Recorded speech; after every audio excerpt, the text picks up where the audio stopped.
What is going on, everybody? It is episode 908 of Pop Culture Crisis. My son, my camera already got bumped, so we're off to a fantastic start. I didn't even notice. My name is Brett, and I am here with my co-host. Introduce yourself, please. Hello, crisis actors. It's Mary. Happy Friday. We were just joking about Sabrina Carpenter's new album. I don't know if any of you are, what are they called?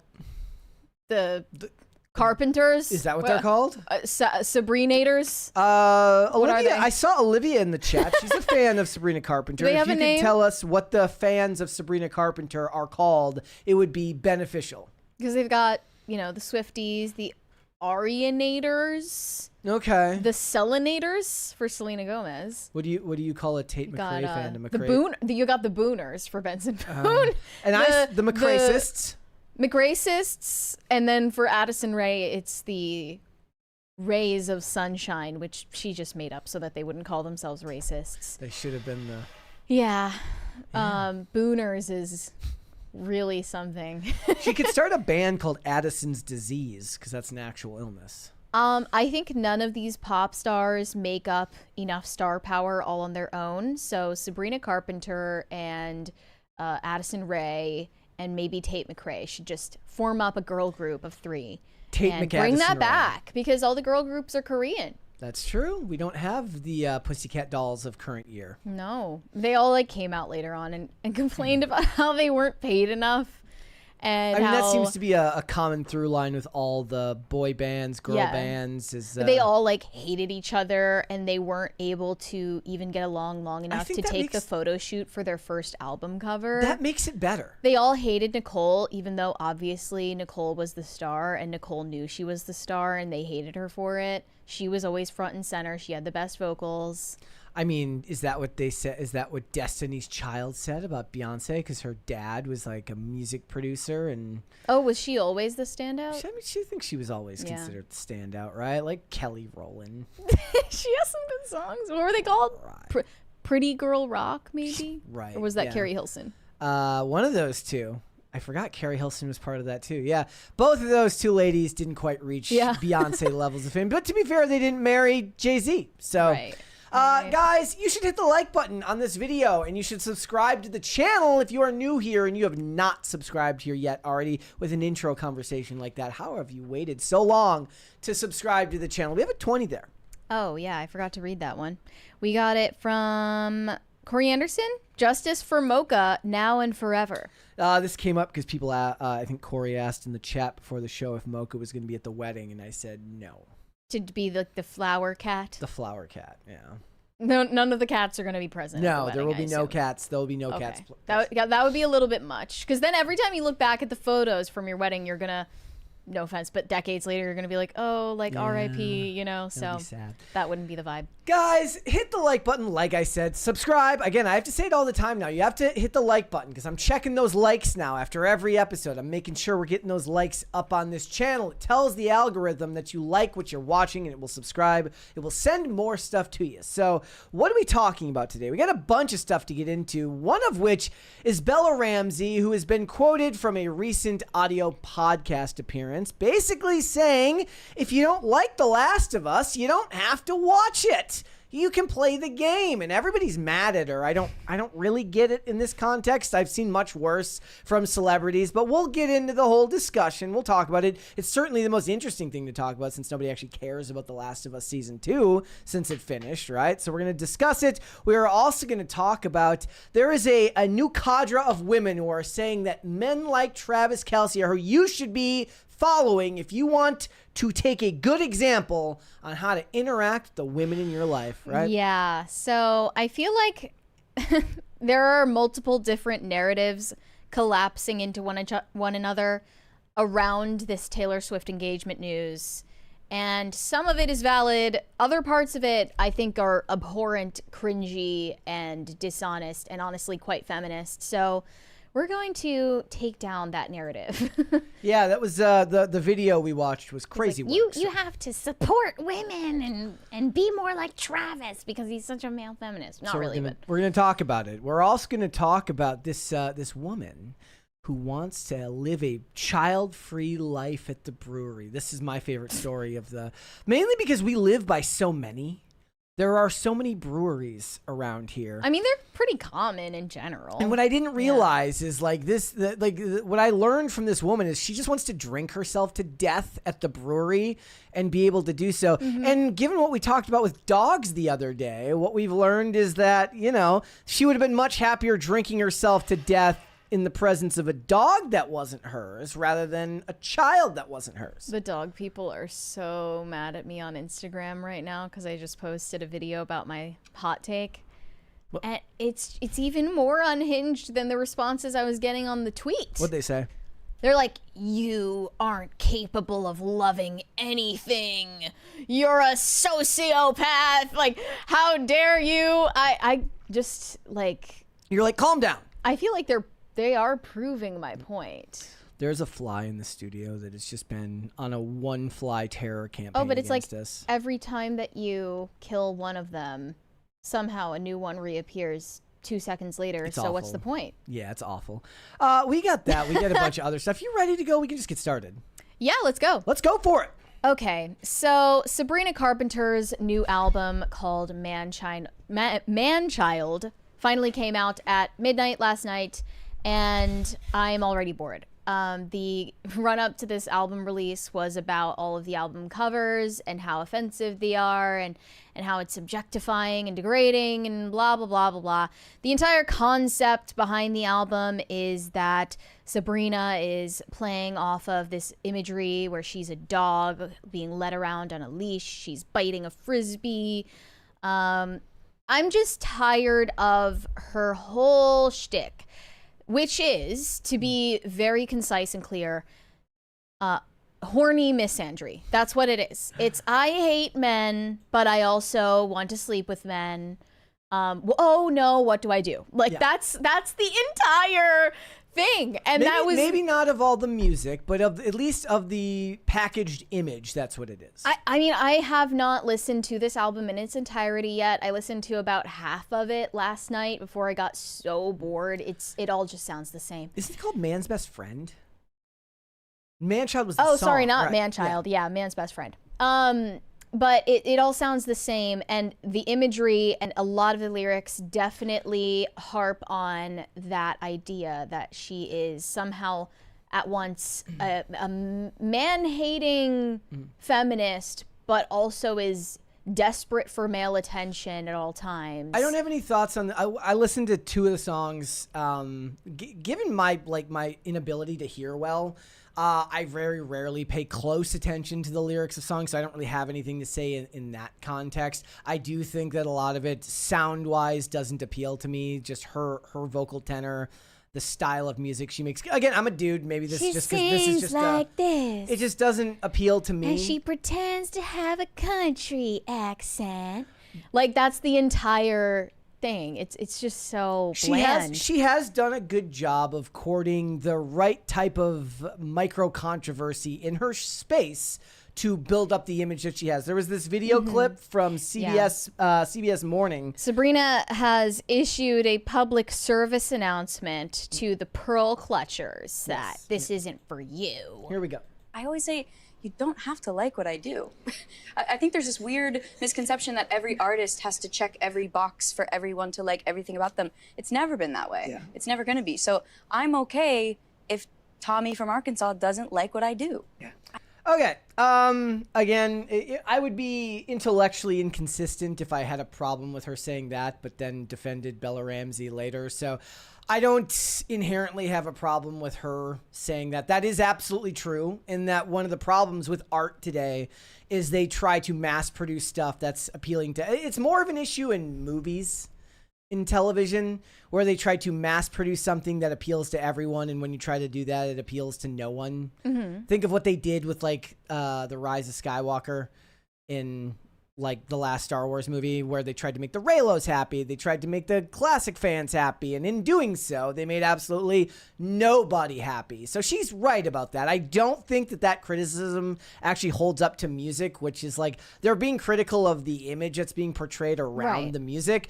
But I don't think that they're like, well, if you don't make sleep token music, you're upsetting Tommy from Arkansas. Also, she didn't need to take the drag at Arkansas, but again, Especially I am not going to nitpick that part. As someone who's appropriating the Southern accent and trying to put on this country twang in all of her pop music, when she clearly has a disdain for Tommy from Arkansas, it's just a little bit. That part was like weird. This is what I was getting into last night when I made the comments about Bella Ramsey, which was I asked people like, how would you have phrased it better, and what did you think of it? Someone's like, could have been much worse, could have been a little bit better, and I thought that was a really, really good way of breaking it down.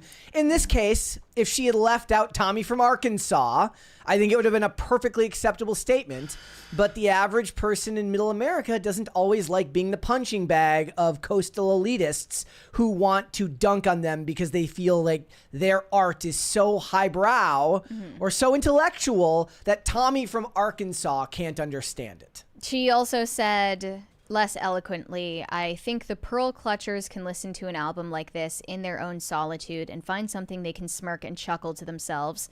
I think about being at a concert with, you know, however many young women I see in the front row that are screaming at the top of their lungs with their best friends, and you can go, oh, we can all, like, sigh of relief. This is just fun, and that's all it has to be, which prompted CNN publishing this op-ed about Sabrina Carpenter's pearl-clutching magic, namely humor. Yeah. There is nothing funny about slapstick comedy where you stab men with your stiletto. I'm sorry. It's just not interesting. It's not funny. It's not cute.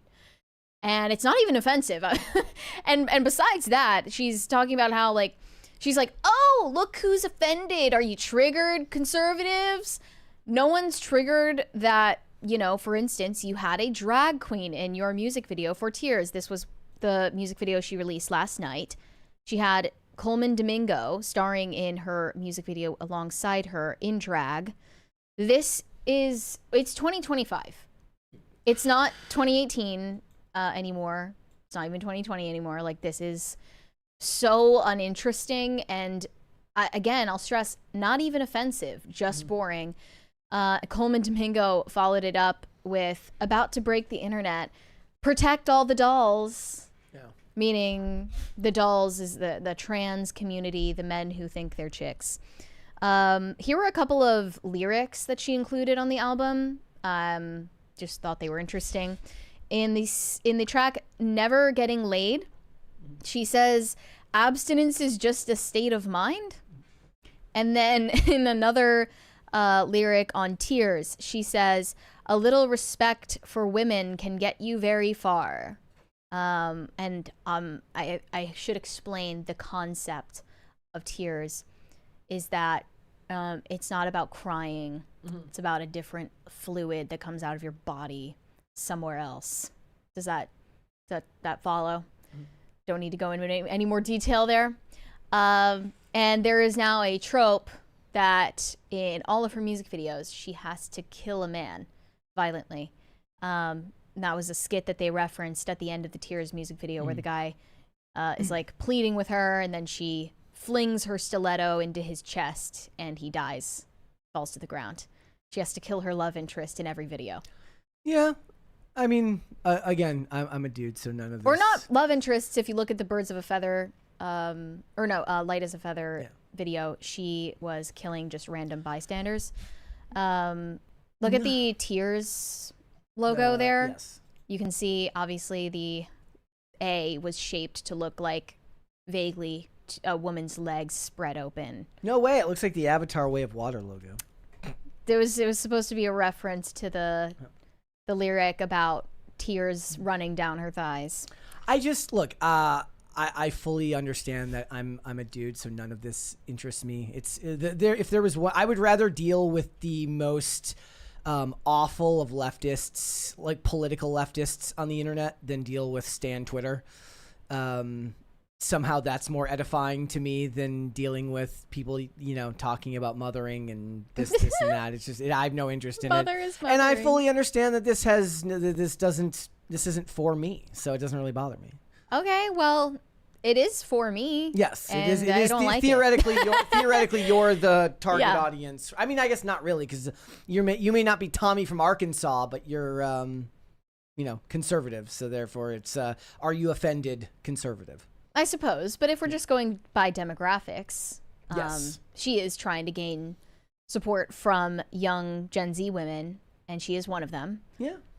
And to me, it just falls flat. I don't know what is original about killing men in a music video or riding around on a stripper pole in lingerie in 2025 specifically.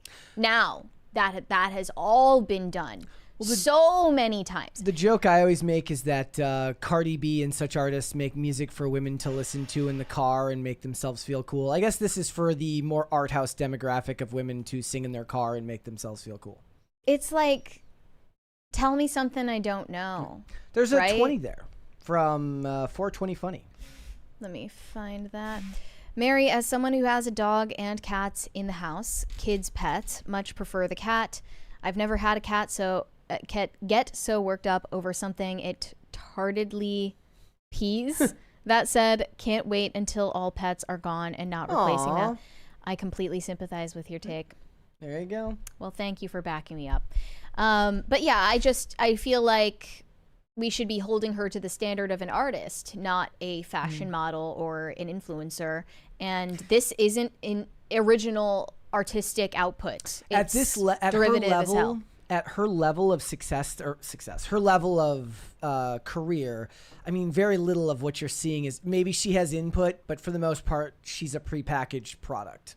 Oh yeah, you can tell. She's the mind's eye of a bunch of creatives that think that this is going to reach people, and clearly it does because her songs do well and all that stuff. We just find it boring, me because I'm a dude, and you because it doesn't appeal to you. A switch got flipped as soon as the record label took control of her imagery, her aesthetic, her makeup, her hair, her outfits, her color scheme.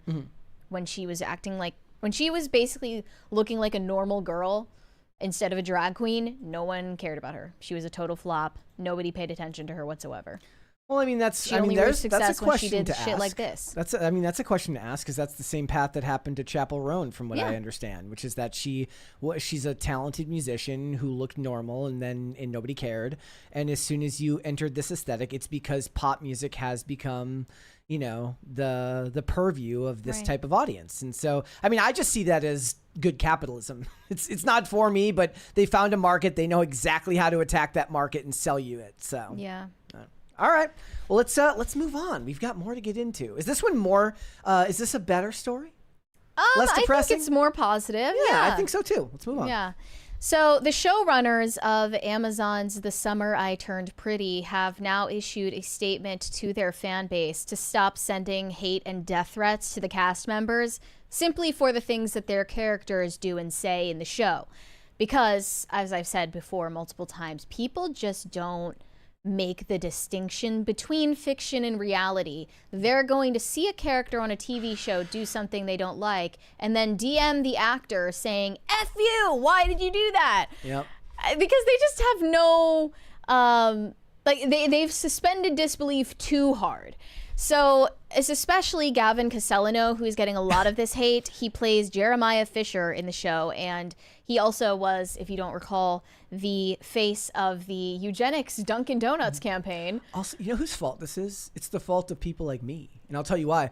So I've noticed when I do reviews, I watch a lot of reviews, I do reviews. There are some people, when they do their reviews, they refer to the actors as the character. And there's some people, when they do the reviews, they kind of separate it from that and they talk about that and they use the actor's name rather than the character. I'm a person who tends to revert back to the actor because I remember the actors better than I remember character names. Yeah. A lot of the times. So this is probably my fault. And people like me, for like, if I was watching this show, I'd be like, and then Gavin's character did this. So they put this video up on all of their platforms saying, the summer we started acting normal online, the show isn't real, but the people playing the characters are. The warning came on the heels of insults hurled at several stars and public death threats made at Gavin Casalegno, who plays Jeremiah Fisher, one of the two brothers in the show, alongside Conrad Fisher, played by Christopher Brini, who has been vying for the affections of Belly Conklin over the show's 3-season run. I cannot believe anyone gives a shit about this show, genuinely. It's very popular. A joke. It seems like some crazy, like, practical joke that they're playing on us, that anyone is watching this. I mean, it's for the young adult women. It's a soap opera type show. This is exactly the type of show that I think is popular. Also because, you know, depending on how many seasons and how many times, you know, they have to re-up contracts, it's probably extremely profitable. Well, I only say that because the scenes sometimes get reposted to X, and I look at the acting in this show and it's just abominable. Not specifically Gavin Casalegno, but he has caught my interest because I think the hate getting sent to him specifically isn't entirely about the show. Here was his response to it.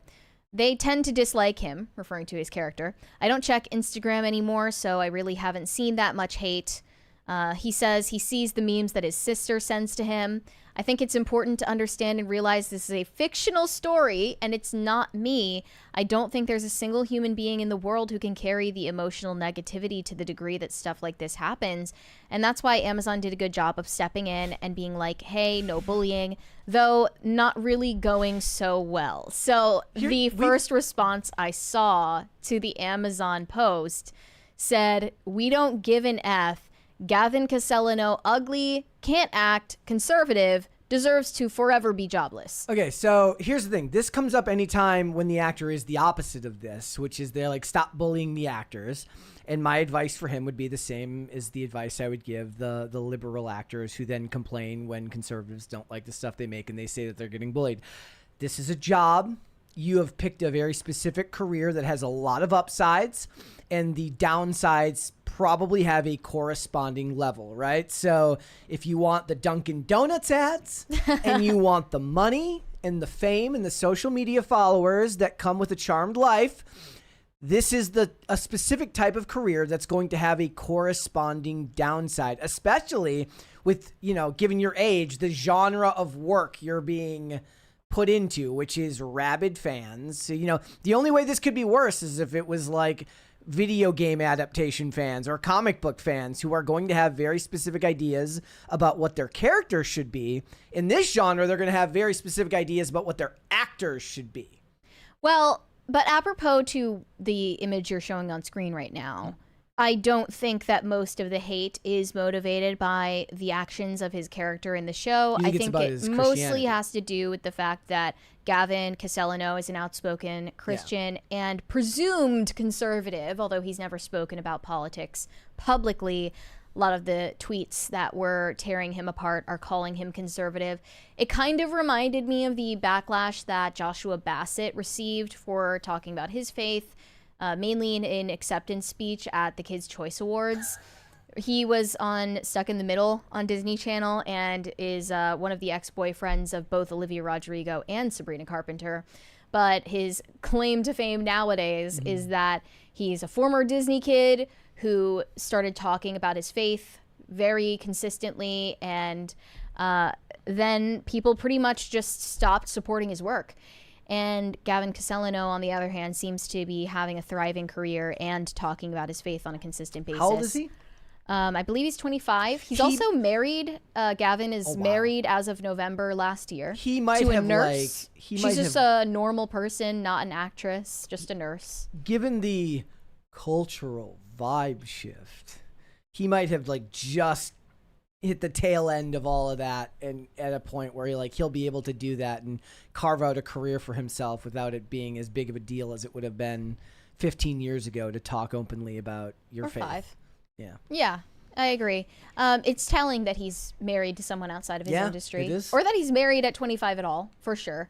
And what does she think of him doing spicy scenes? I'm assuming there's spicy scenes. Didn't you say it's Alan Richson who, or which actor talks about the scenes that he has to do for? Oh, it's his wife. I forget that actress. He was from the OC, but his wife has a very popular Instagram account.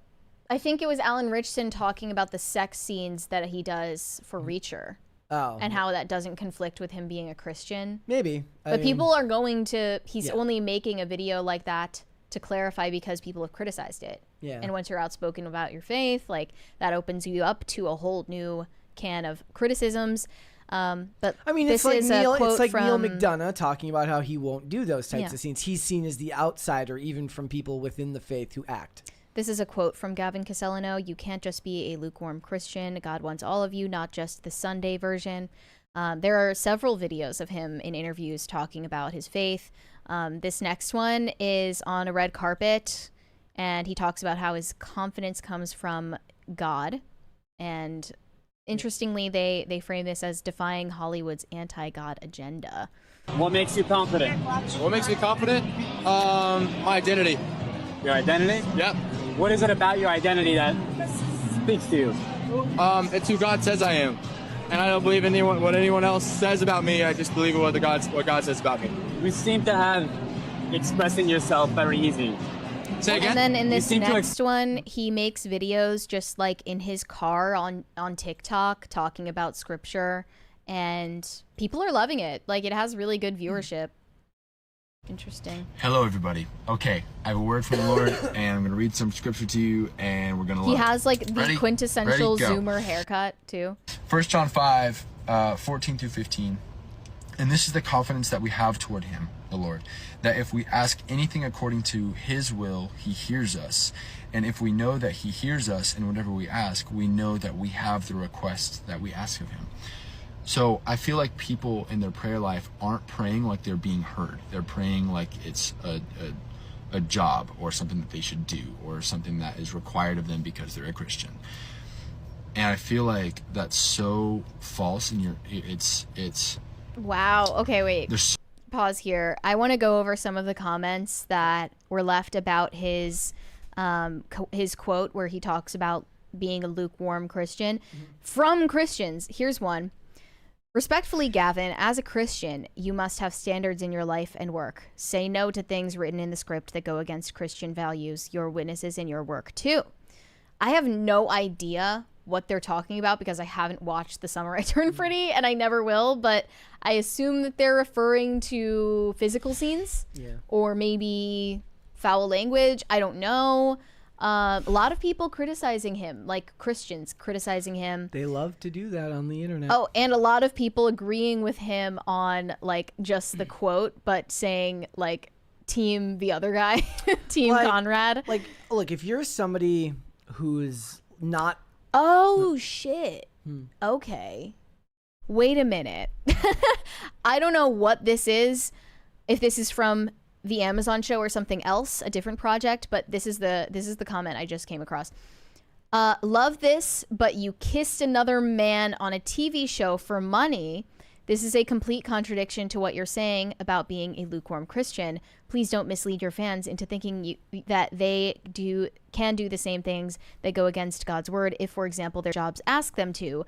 That is the definition of lukewarm. Oh my. Yeah, he's playing a bisexual character. I'm not sure if that's in the Amazon show or a different show that he's been on. But yeah, it's about him kissing another man on this show. So and also someone is saying that he has vocally supported like the trans issue, like pro-trans. I don't know anything about that either. Well, like I said, it sounds like he's a non-denominational Christian. Right. He's not Orthodox. He's not, none of that shocks me.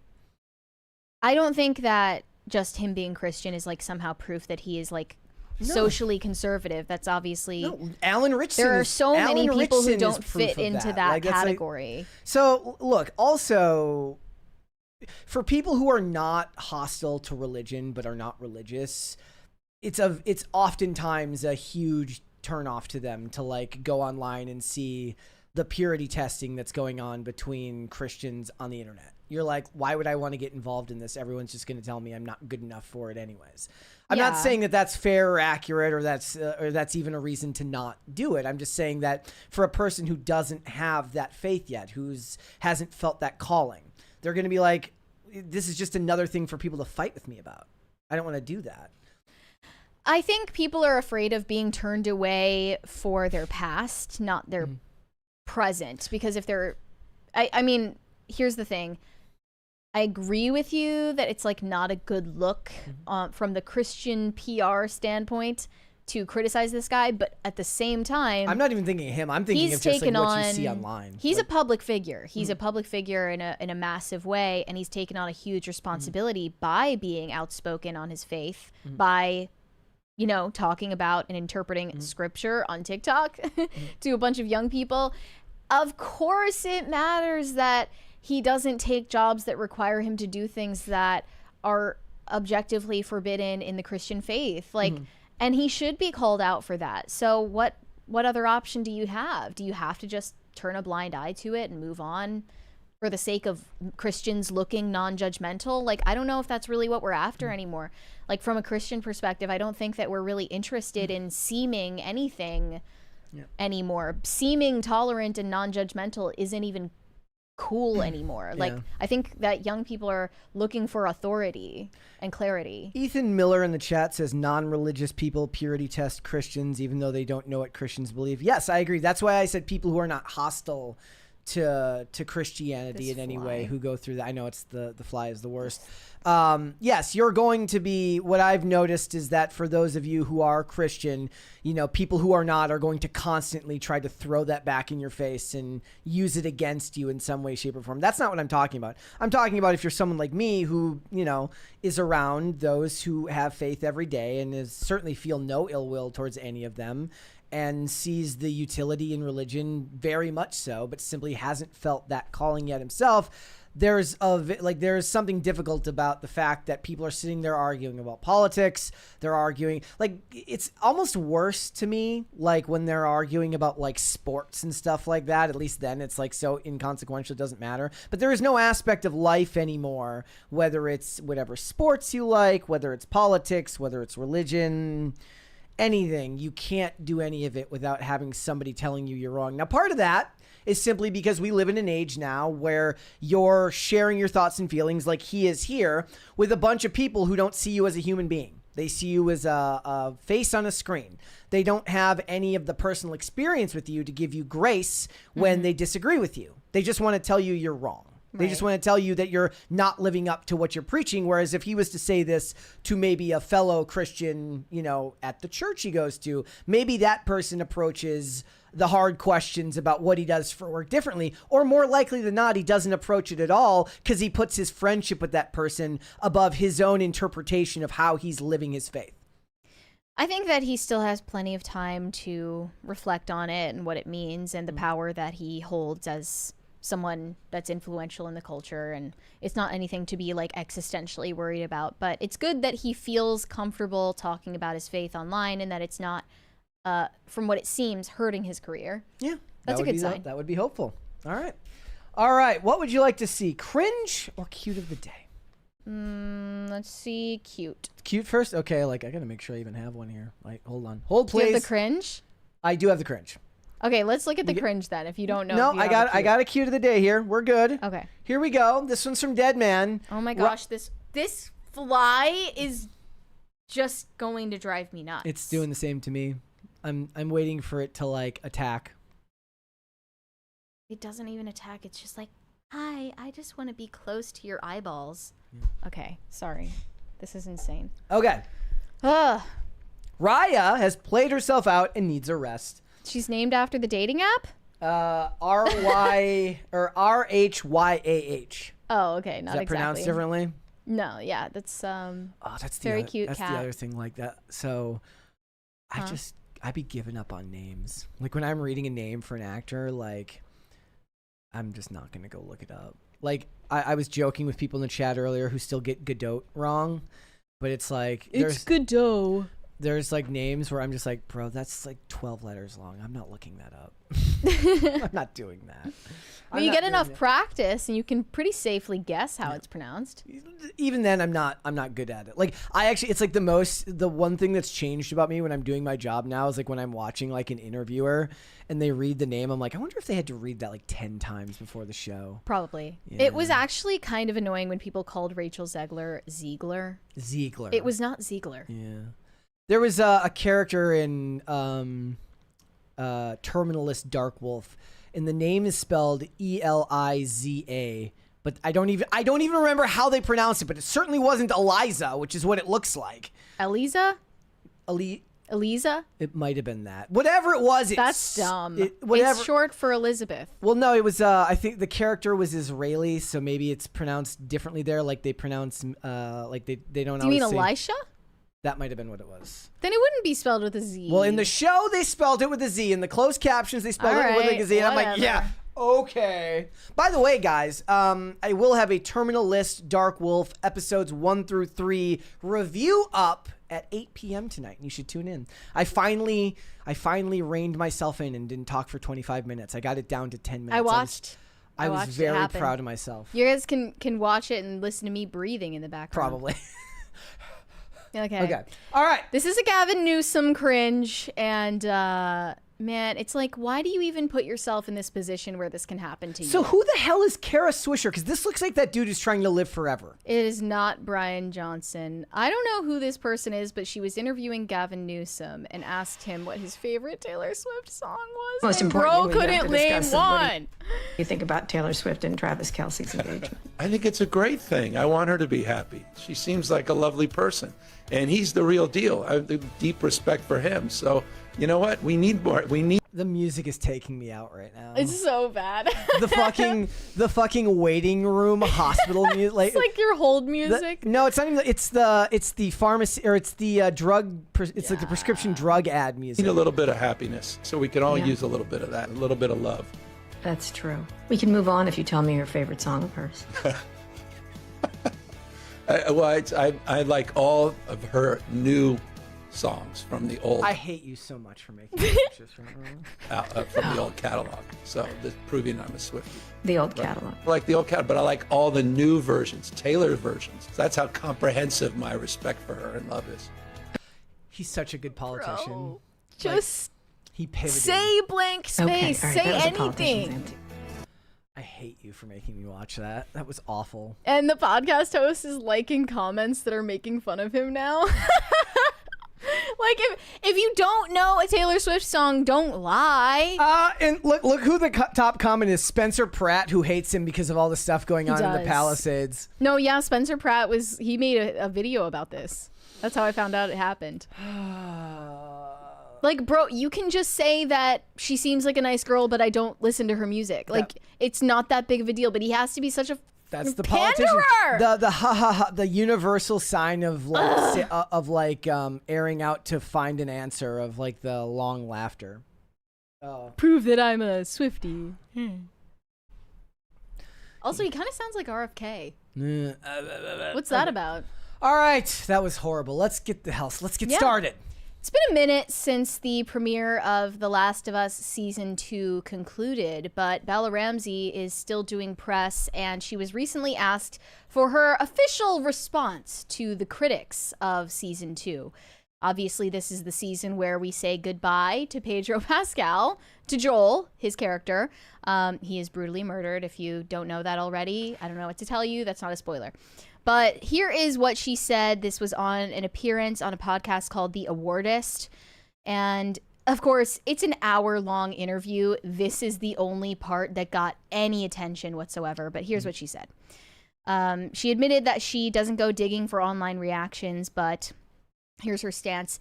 I try to steer clear as much as I can, to be honest. You don't have to watch it. If you hate it that much, the game exists. You just can play the game again. If you do want to watch it, I hope you enjoy it. That is all she said. She didn't say... here's what she actually said. That's fake news. Here's what she actually said. She said, the haters of The Last of Us Season 2 are all misogynistic chuds who probably voted for Trump, and they should all die. Don't watch it. We don't want your support. You suck. No, she didn't say that, but that's basically what they would have you believe on X and how they're responding to this. It's a little bit much.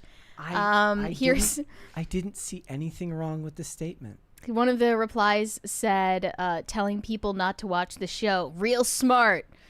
Telling people not to watch the show has always worked. But here's the thing. She's not really addressing the actual problem here, which is that a lot of people who did watch the show, both in the first and second season, didn't like it. They did give it a chance, and they didn't enjoy it. Also, she's not pointing out that they hate the second game, so that's like... And the people second hate game... the second game. The second game in and of itself was already, like... It's a bad idea to adapt that because people hated it. So this is what I said. I said some people have a problem with this statement. The part about playing the game instead could read as snarky, but the final statement saying like, if you watch it, I hope you like it. That seemed perfectly reasonable to me. How would you phrase it differently? And even if you're going to, my guess is whatever your critique is, it's so minor that you're crying over spilled milk. The Rachel Zegler comparisons in the replies are crazy work. It's not Rachel Zegler. This is not Rachel Zegler. No, it's not that it's not the Prince is a stalker level. Steven, is it Barone? He responded to me on X. I loved his because it was the best distillation. He says could have been much worse. Could have been slightly better. So should the show be slightly better? If I was to critique it, I would have said something along the lines of like, you know, I'm really, really proud of what we did, and I want you to give it a chance, and I hope you love it. But that's just, like, again, that's such a minor critique. They're not going to think of that answer in the moment. Some other people are saying, why does she have to say anything at all? And I said, based. That would be awesome. I would love if they were just like, yeah, no comment. But that's not going to happen. That's not a real world that we inhabit. If she were asked on this podcast appearance to respond to the critics of the show, and she literally just said, I don't want to comment on that, we would be singing her praises right now. Yes. And the thing is, look, if somebody was like, I hate Pop Culture Crisis, and I like Pop Culture Crisis Season 1, I don't know. Like, I would probably like, if you don't like it, that's fine. Like, you don't have to watch it. But if you do, I hope you enjoy it. I don't think that if I made that comment about somebody's critique of this podcast, there would be anything wrong with that. Now, she is representing a multi-billion-dollar company in HBO right now. That's true. That's 110% true. But there are much more. She's not calling you a chud. She's not calling you names. I don't find. She's not calling you Tommy from Arkansas. She's not calling you Tommy from Arkansas. I saw nothing wrong with anything that was said here. I get it. They have been rubbed raw by the fact that so many actors seem to be absolutely abhorrent to the fans of their properties. The other critique I thought was really funny. It said, go play the game whose source material we didn't pay attention to. That made me laugh. I get it. But pretending like this is, first of all, the ship has sailed. We're in season 2 already. The ratings have gone down slightly in season 2. It's plateaued in interest because the first game that the first season was based on is the one that people remember fondly. Yeah, it does say that the ratings have declined in season 2.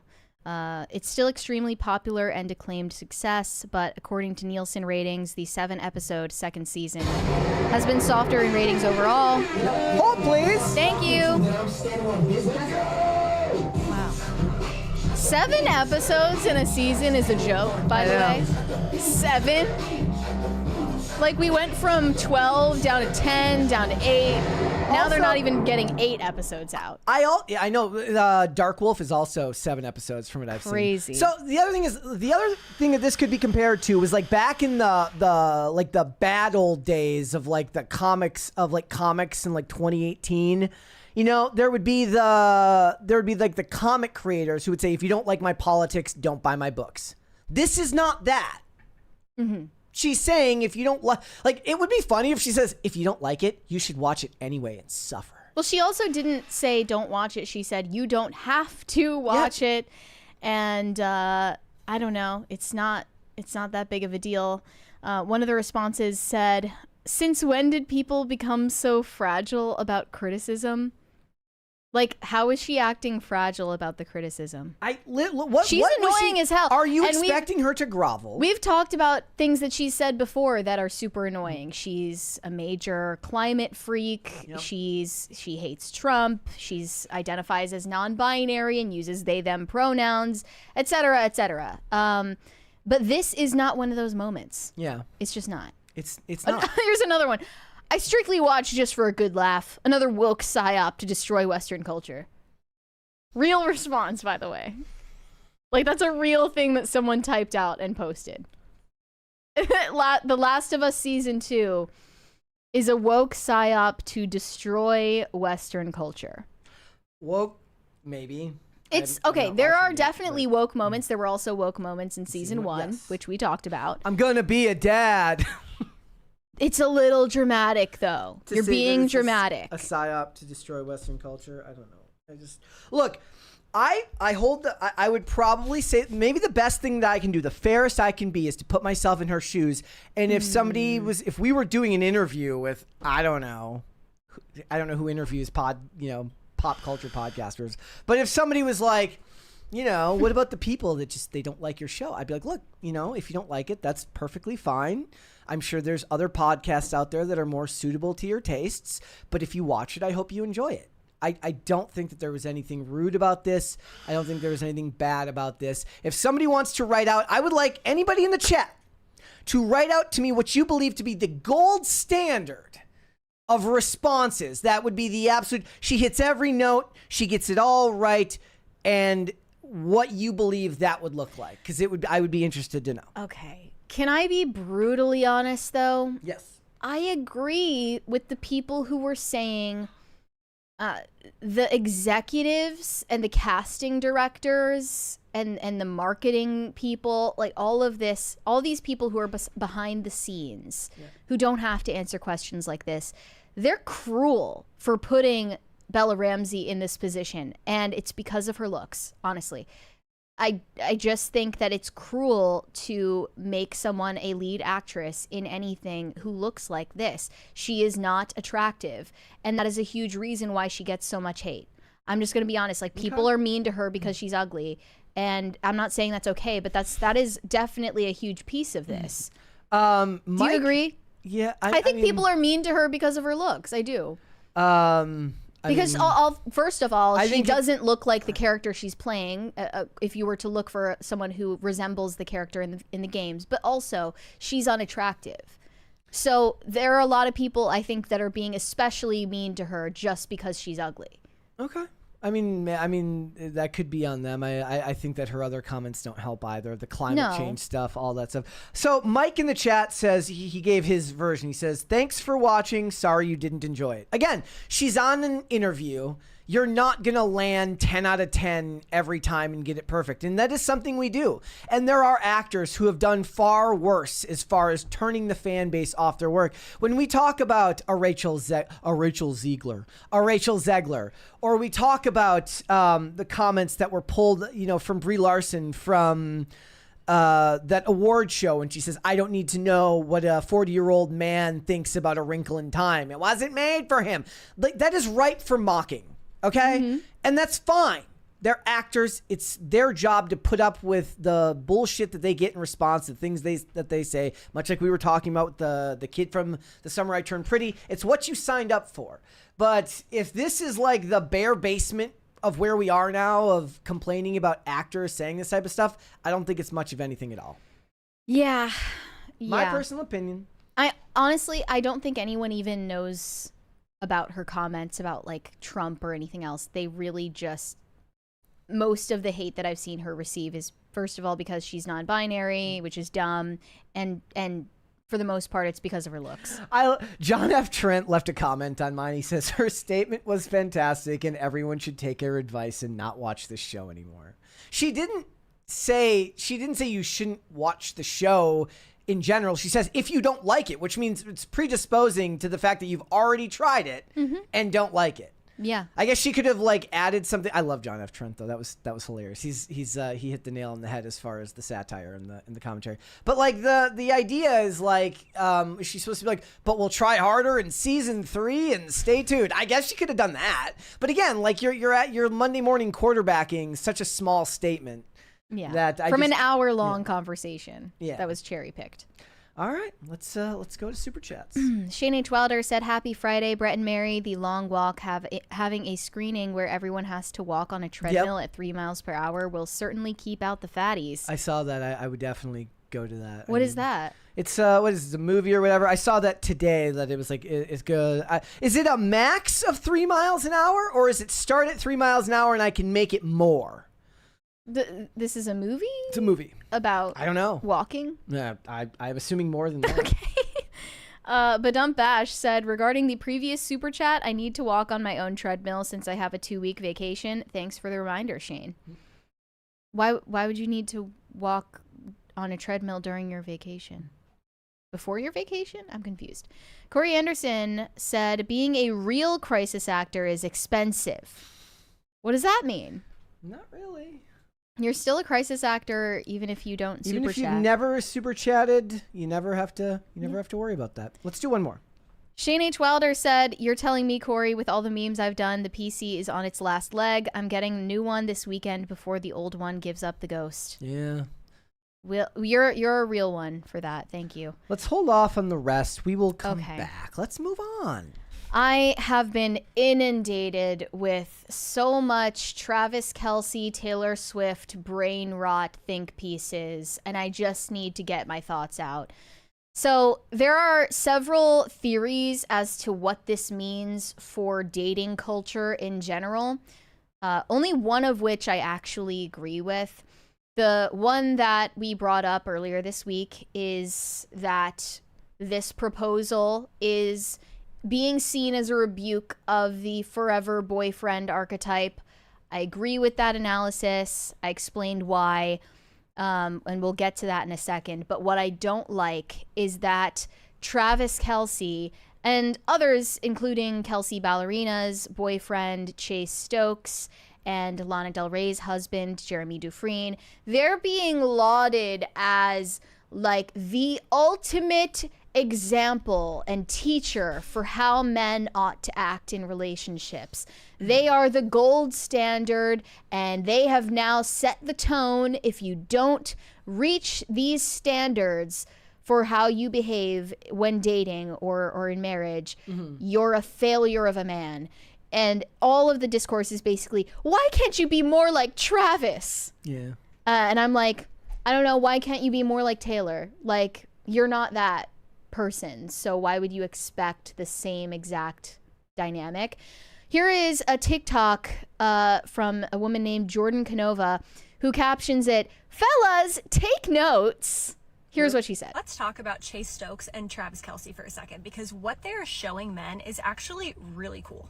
There's been a lot of guys who are terrified of being called a simp or being made fun of by other dudes or looking whipped, and so they try and play it cool when it comes to a relationship, and ultimately that's just made it so that we have a ton of guys that don't know how to be gentlemen anymore. But now we have these two super masculine, well-known guys that are not afraid to show that they are head over heels for their ladies.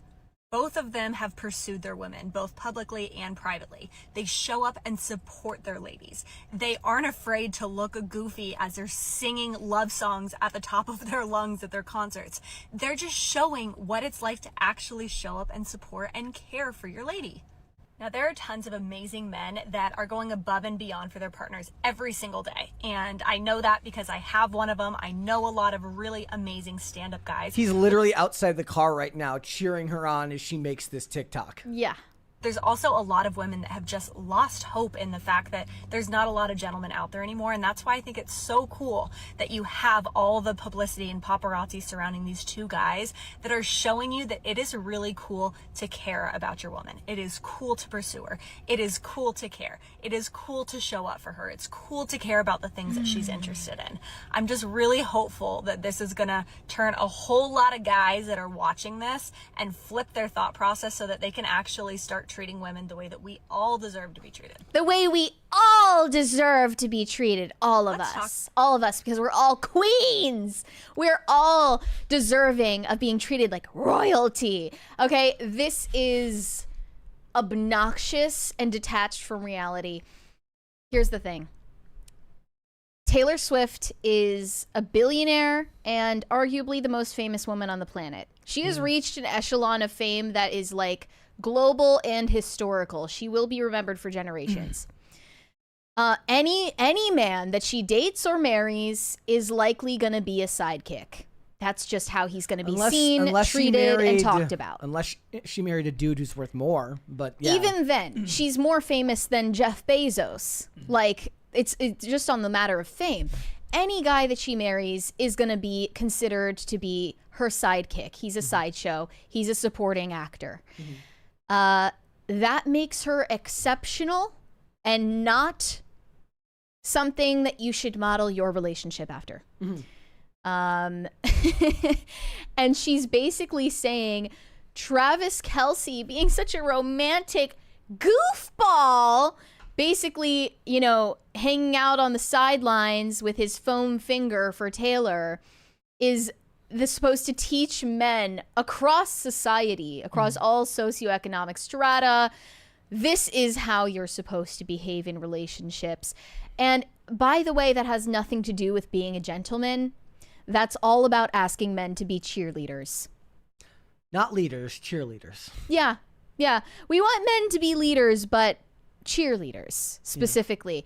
And then Evie Magazine published an op-ed about what these relationships, specifically Taylor Swift and Lana Del Rey's, mean for the culture, saying these two artists have shaped not just this decade, but the one before it as well. It's officially over for men who have tried to run from traditional masculinity.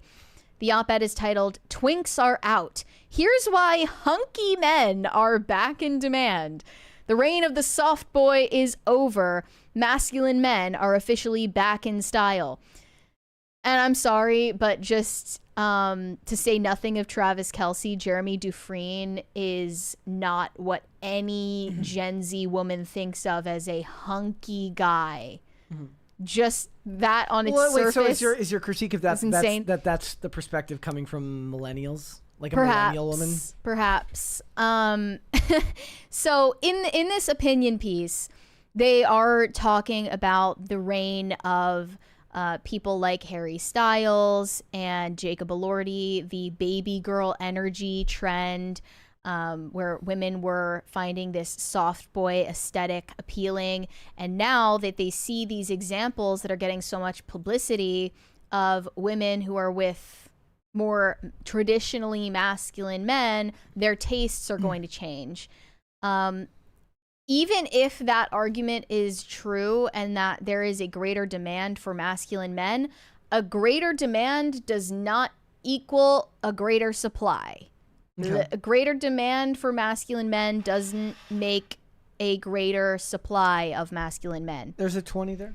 From Corey Anderson, in response to the Travis Kelce video, the majority of women don't know how to be ladies. Anecdotally, the women are the ones that make being chivalrous an unappreciated chore. I can't stand women that run from accountability. I don't even know if it's just that, or is that they feel like they're the star of a show and a man has to be the side character in their TV show. To say nothing of like all of this discussion, because I don't really know what I think about it, other than like nothing about what they're describing about them is about their inherent masculinity. It's about their jobs are what they're saying qualify them as masculine. They're not talking about masculine traits. They're talking about men that happen to have, you know, work in fields like alligator wrangler or professional football player that are inherently masculine. It's got nothing to do with leading as a man by example, protecting your family. They're not talking about things that would be considered traditionally masculine in a relationship. They're saying be the cheerleader that the soft boy likely would have been, but do so while also being, you know, tall and ripped and in a sport. I don't know if it's that, because she's mentioning Chase Stokes as well, who is an actor. Okay. So it's not even just about like what his job is. They seem to think that men should take the back seat in a woman's life and essentially just be there to support, just, you know, wave around their pom-poms and jump up and down. There was her video is ripe for satire. Like, you should make videos where like your girlfriend or your wife goes to like work at a perfectly normal job and you show up with a foam finger and start cheering her on. Also, I would love that. If anything, what that woman in the TikTok is complaining about is men who go out of their way to put on a more macho persona. She's telling them to do away with that. So how is that a demand for more masculinity? I don't know. She's saying they need to be romantic, softy goofballs. How does that relate to masculinity? I'm so confused. they also mentioned that Taylor Swift appreciated that Travis Kelce was so forward in his pursuit of her, like, you know, with the friendship bracelet with his phone number on it. This says Taylor Swift wished a guy would do something crazy to get her attention. Then she met Travis Kelce. Again, that has nothing to do with his masculinity. That I just am I talking crazy? Like, am I taking crazy pills right now? I think that they're collapsing like 5 different narratives about what men should do that are all contradictory, and men are left thinking like, okay, what am I supposed to do here? I guess to me the first thing that stuck out was like, she's talking about like men putting on good examples of how to treat the women in their lives, but like most people don't live public facing lives, and even celebrities don't necessarily live their lives always out in public. Taylor Swift is an example of that's stupid fly. Taylor Swift is an example of a celebrity where the romantic side of her existence is kind of front and center, and has been in a very voyeuristic way for the length of this relationship. But just because most men in the world are not living a life where they're showing their love out in front of the world does not mean it's not happening. Yeah. And if the women are saying in these, you know, the women, I guess the women in this lady's audience are saying that that's not happening to them, it's kind of like we were going to talk about the video of the mime that was catching the dudes not carrying the bags for their women. Remember that? Like he's like stops the men who are like freeloading off their wives who are carrying like a baby in 3 bags. And you get like 5 examples, and that seems like a lot. But guess what? That means that there was probably, it was at like SeaWorld or something crazy like that. I don't know where it was. That means that there was likely hundreds of other examples of men who were carrying around tons of bags for their wife and kids. And I don't think that the argument is all that coherent there for her. And I think for men to be supportive of the women in their life is extremely important. But that doesn't mean that you become some clownish cheerleader who makes... Are you wanting them to make content out of it? Like, is the guy supposed to go to your office job and like every time you type a letter into Microsoft Excel, he does it like YMCA behind you? Like, I don't know what you're asking for there. I could just be misinterpreting. Again, I don't watch this lady's content, so I don't know.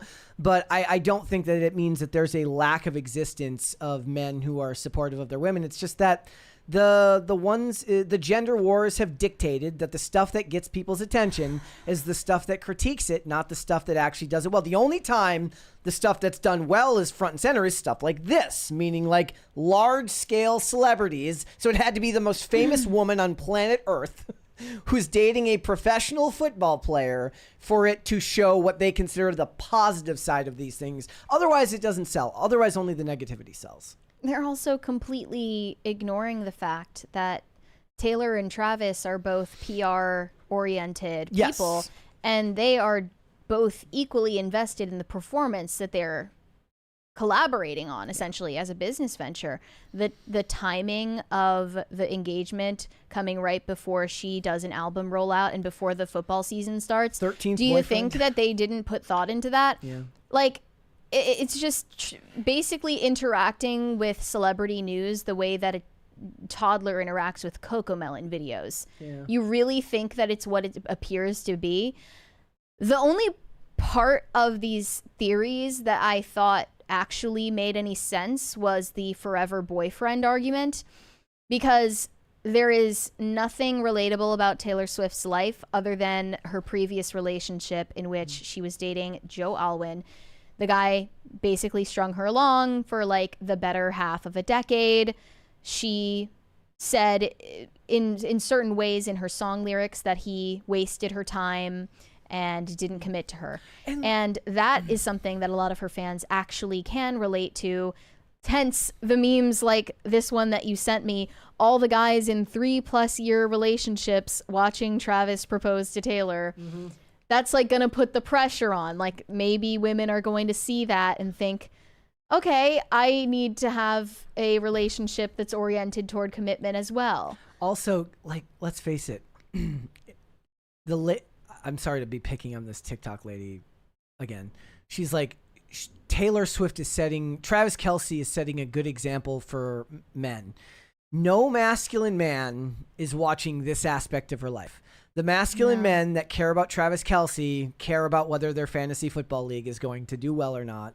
They don't care about this side of it. Likely they find it resentful because it's a hoopla that takes away from the stuff that they actually do enjoy.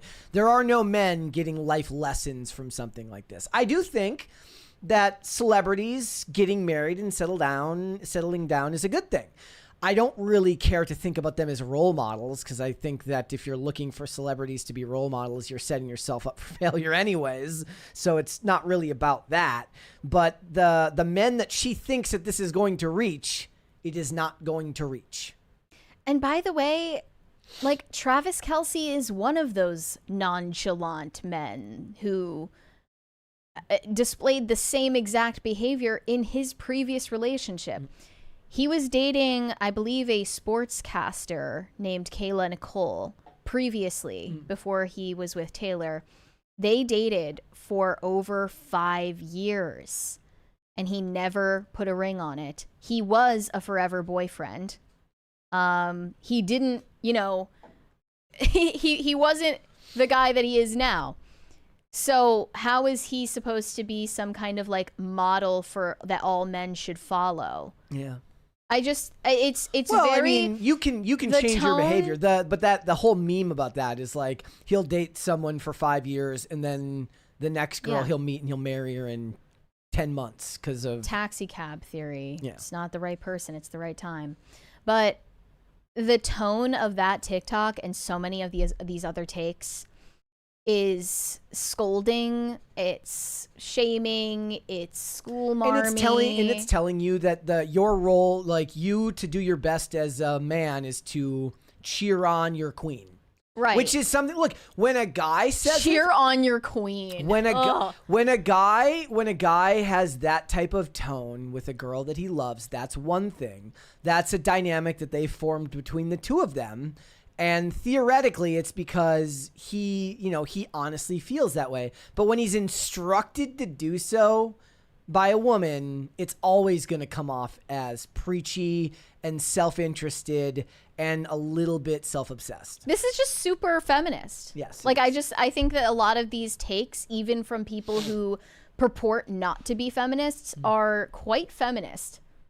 Am I onto something here? Did she claim that she wasn't? I mean, no. This woman, I don't know about this woman in the TikTok, but a lot of the women, basically, like ostensibly on the right, who are griping about how men aren't masculine enough these days, have the same exact point of view. Travis Kelce is not masculine. He's a bumbling oaf, or at least that's what he wants people to think of him.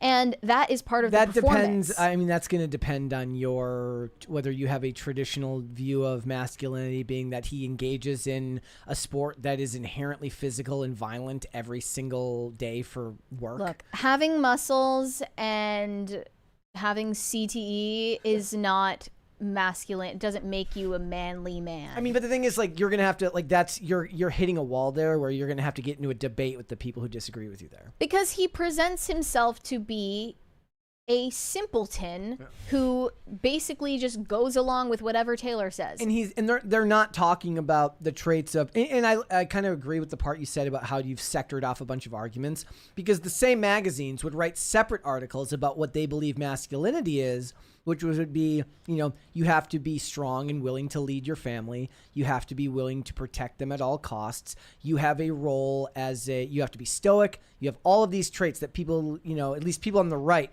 kind of put into the idea of what they believe to be traditional masculinity. Not a bad thing, just their interpretation of it. Yeah. Fine. I would agree with it. But that's not what they're talking about. They're talking about an ushy-gushy, like, slay queen, like basically a husband who acts like your gay best friend. Yeah.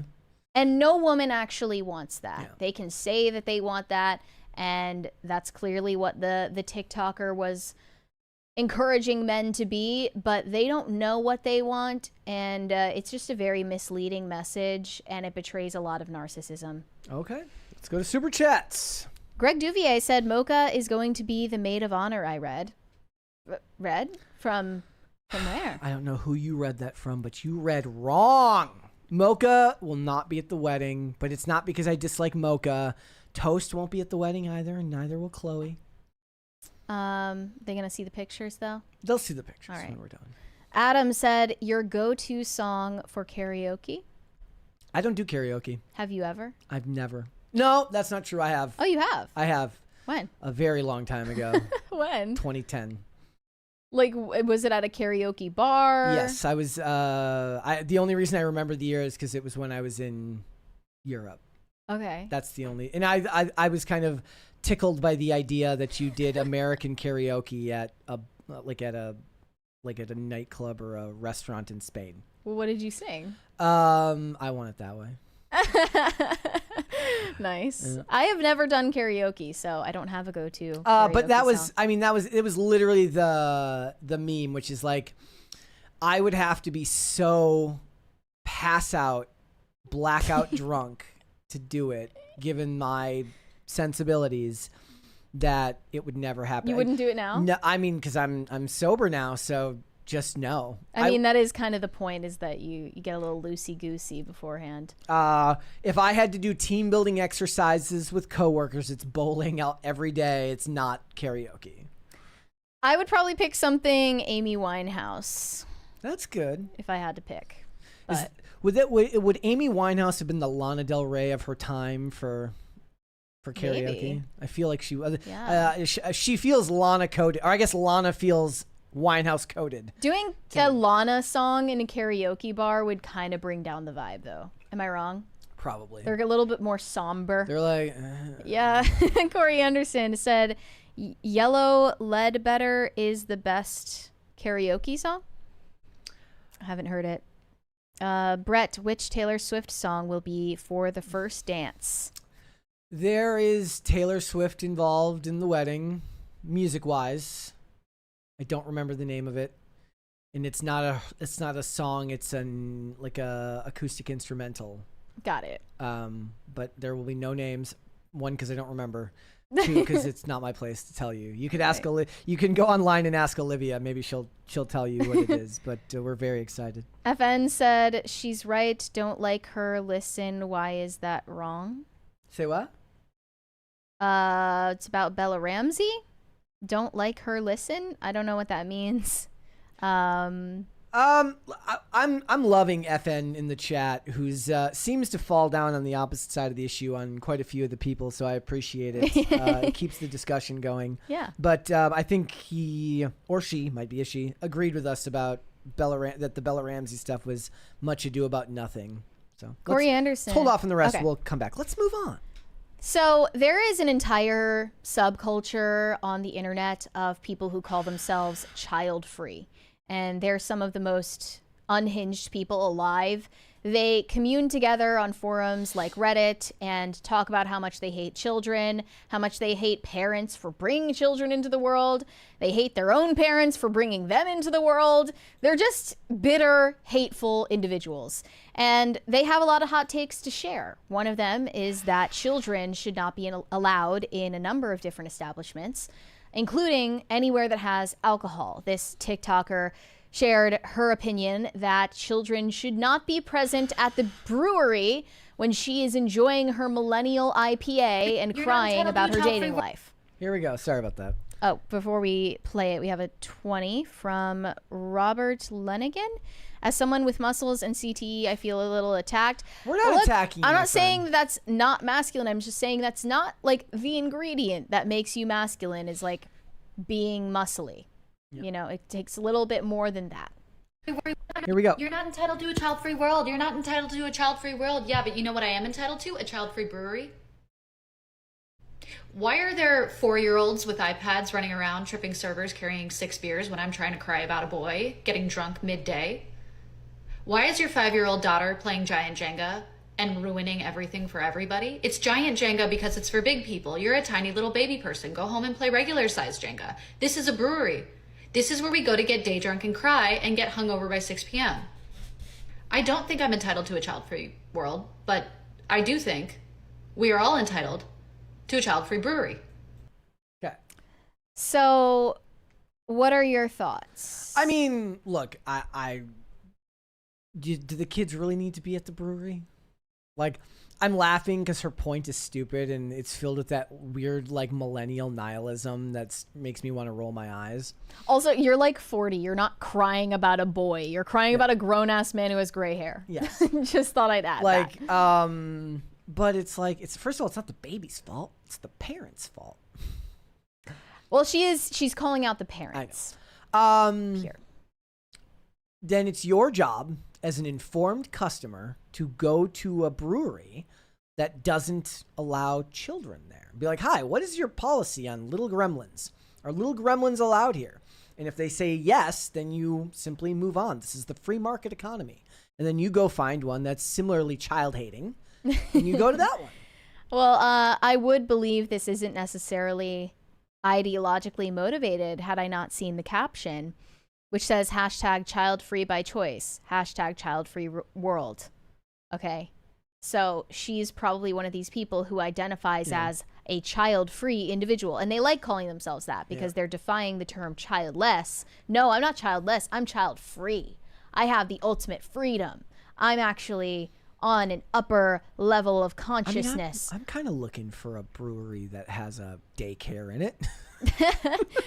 Well, they're already adult. Breweries for millennials are adult daycares. You already know that that's true. So, you're basically a kid in the brewery. I have another point to make in this. These videos, and I understand that it's inherently related to the expectations people have of women when it comes to motherhood.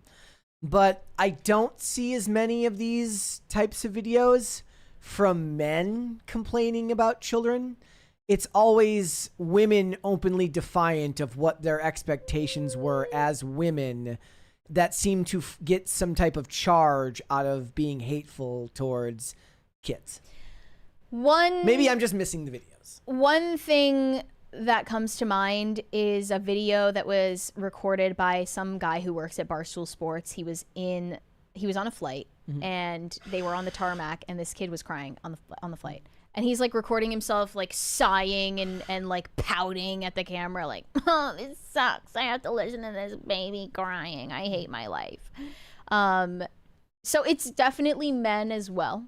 But the only reason, okay, there are two reasons. The one that you mentioned, which they just, a woman who is overcompensating and coping about the fact that she doesn't have any kids is more likely to be offended by the presence of kids. I don't think of it as like overcompensating. I think of it as like they have this whether it's from what they've been taught through teachings in college and all of the feminism of the world, which is that there are strong expectations still in society. A lot of times from your own family, your mom, your extended family, about what you're supposed to do as a woman. It becomes a conversation people have when they get engaged. Then they immediately say, when are you having kids? And there is a certain type of person that's raised in today's society that pushes back on it because they feel kind of wrong, hard done by the way that they're kind of put on the spot and expected to have answers for these things when maybe they don't know how they feel about it yet. Mm-hmm. And the insistence of everybody around them turns them off to it. And maybe at the worst, at the worst examples, they go this direction where it becomes part of their personality to be the opposite. Yeah, I mean, you're giving a very charitable interpretation there. Well, that's who I am. I'm Mr. Charitable. The second reason is just that the female brain is more distressed by the sound of a child crying or in distress. Men are able to tune it out because they don't have maternal instincts. All women have a higher distress response to the sound of a child crying. But they did interview an owner of a brewery to weigh in on this debate in this article. The owner says their doors are open to everyone, a stance that is gaining more momentum. Yes, that means your dog. Yes, that means your friend with the interesting outfit. Yes, that means your uncle with the big opinions. Yes, your right-wing uncle. That means parents and also their kids. He added it was all too rare in 2025 to find a place that welcomed everyone, and he was proud to be able to provide that. We're well aware that some people prefer to have a space away from kids, so we are fairly deliberate in the way we seat guests. We're lucky to have a large venue. and Bro, a big just, screen. Like, the national anthem started swelling. They as have he said a more. dining room with a big screen that is often playing Bluey, which houses many families on a week-to-week basis. But we also have a bar area, intimate lounges, and a pool table, which tends to be more for adults-only zone, with 2 terraces as well, which seem to attract both adults and kids quite happily. Okay. So basically, people are just overcomplicating this. We don't ask for kids to be out by a particular time, but we also know that parents aren't silly. By 8 p.m., if your child isn't in bed, they're not making your life very fun, so it's a natural cause and effect that by 7:30 p.m., more often than not, our venue is an adults-only place. Yeah, she said midday. Yeah, why is she even at the bar, like, drinking her sorrows away midday? Maybe you have your own problems to worry about. There's a 20 there. From Manic Mustache, late as usual, but apropos to Mary's amazing translation of all of our super chats. Sabrina Carpenter, I understand on paper, I suppose to find her attractive, but when I see her dance in lingerie in front of kids, it gives me the ick. Stay toxic, my friends. I did an incredible job with that one because I was not even close to the English language. Yeah, and then here were some of the comments that were basically supporting this woman. They're not entitled to a child-centric world either. I mean, actually, if I was to make the argument, in the free market economy, they kind of are, because these businesses want to open themselves up to the largest audience possible to make the most money possible. And right now, it looks like for this particular brewery owner, that means opening it up to a world where children can take center stage at their place of business. This also wasn't... She should just go to the strip club. Go drink your sorrows away. Look, I know you'll have to go look at the midday strippers. I know that people don't like looking at the midday strippers, but that might be what you have to put up with if you want to be at a place. Maybe you can ask them to bring adult Jenga, like big Jenga, to the strip club. My friend was bitching that there were no high chairs at this nice Italian place, and I straight up told her to her face, that means they don't want your kids here. Get a babysitter or go to a Denny's.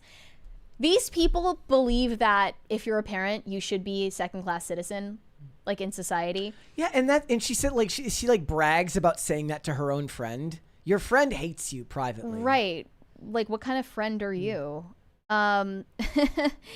Yeah, it's not that I wouldn't find it weird if someone brought a baby to a bar. Like, obviously that's out of the ordinary. Yeah. And if the baby was crying, I wouldn't be like flipping out over it, but I wouldn't find it pleasant. Yeah. Like, to say that I wouldn't find it unpleasant is a lie, but I also am not going to have a conniption over it like this woman. It's just funny to me that the majority of the comments are responding in support of her. Thank you. Thank you, guys. Well, I mean, the majority of comments from parents don't happen because they're not online. Yes. They're busy. But this is more to the double standard between parents and dog owners, okay? Because I've been talking about this. I posted a video today about my take on dogs and how I don't want to hear them, smell them, touch them in public. You shouldn't be bringing your dog to restaurants or to coffee shops or most places, actually, other than dog parks. Mm-hmm. And the comments are from people absolutely losing it. And they are saying, like, how dare you talk about dogs like this? They're precious, innocent creatures who wouldn't hurt a fly. You are hateful, sociopath. You're not capable of love for any creature. If you're not capable of loving dogs and wanting them around you in public, you can't love anything. You're a monster. That's the response I'm getting when I say the same thing about dogs. Mm-hmm. But when you say it about children, these are the responses that you get. Everyone is going to be supporting you. Yeah. Hence the double standard I was pointing out, that parents of young children are treated like trash in comparison to dog owners that have not a care in the world for the annoyances that their dogs present to strangers, the inconsiderate and irresponsible ones. And those are the people I was calling out. Yeah.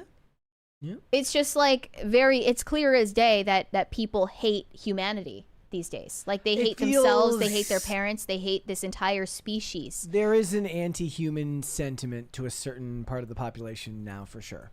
Like, here, If you look on Reddit, there is a subreddit called Child Free, and if you feel like ruining your day, you can look at it.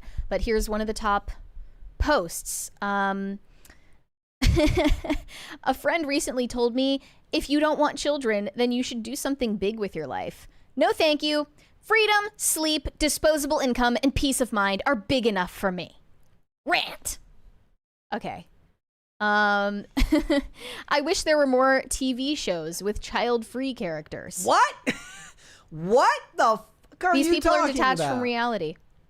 Yeah. Like, is there like an overabundance of like well-adjusted families in television these days that I don't know about? Ever since I had a vasectomy, my wife has been obsessed with me.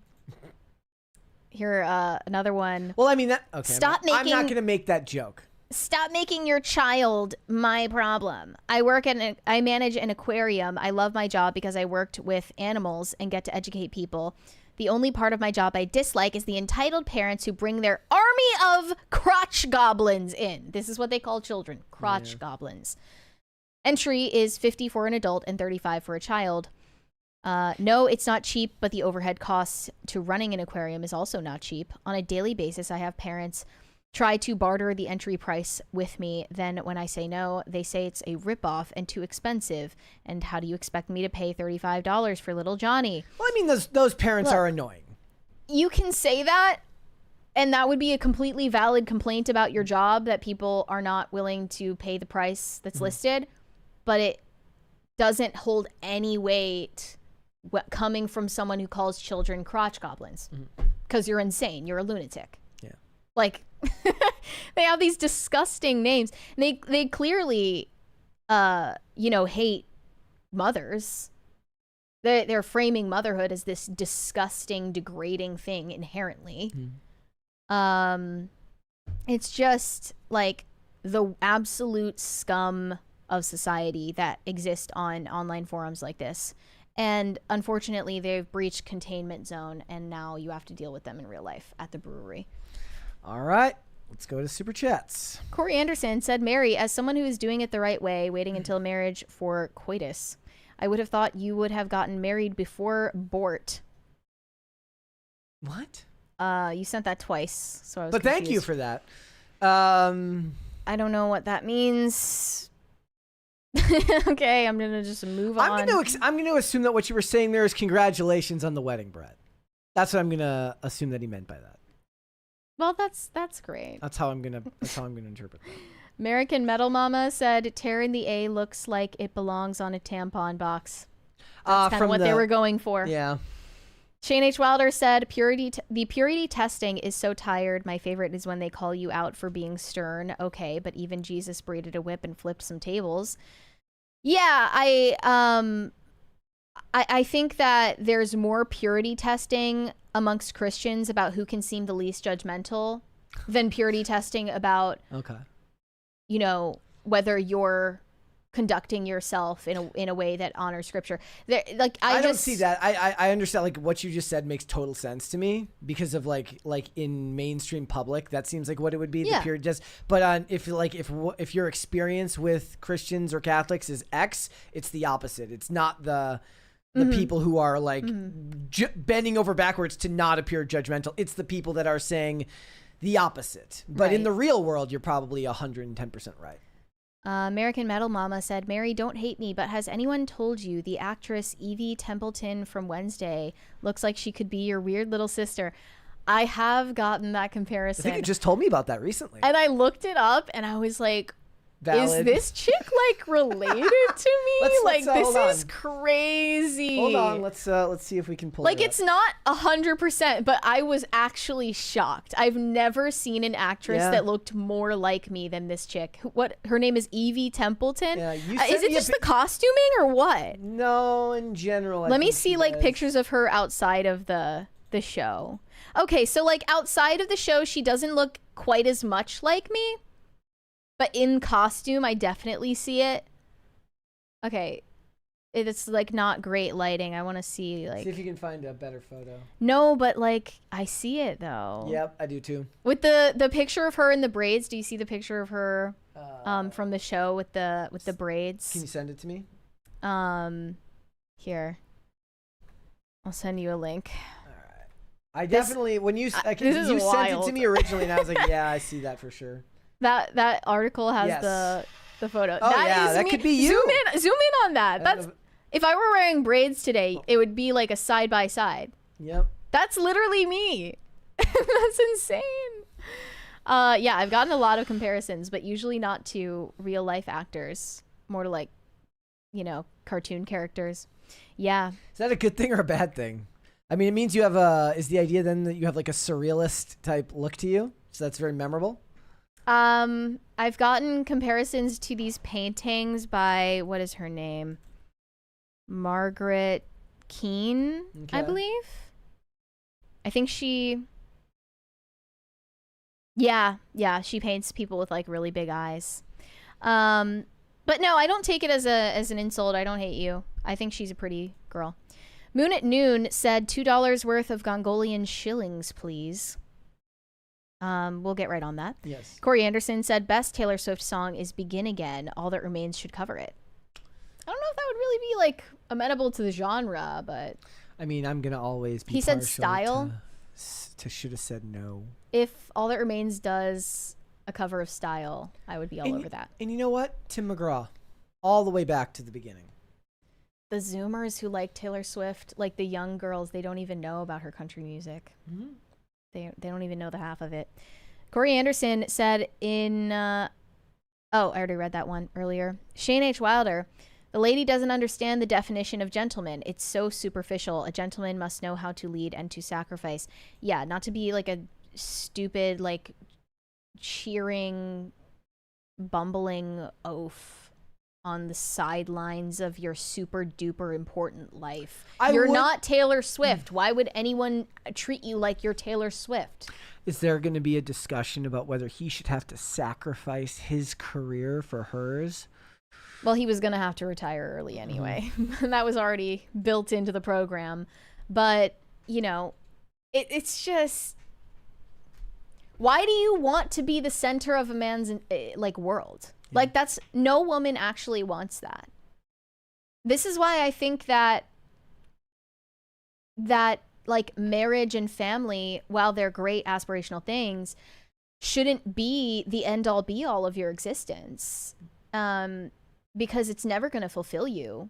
And if you center your entire life around your spouse, that's something that they'll grow to resent anyway. That's why I think the relationship you have with God comes first. It has to come first. Okay. Yeah, these people have no idea what they're saying. They don't have no idea what they're asking for.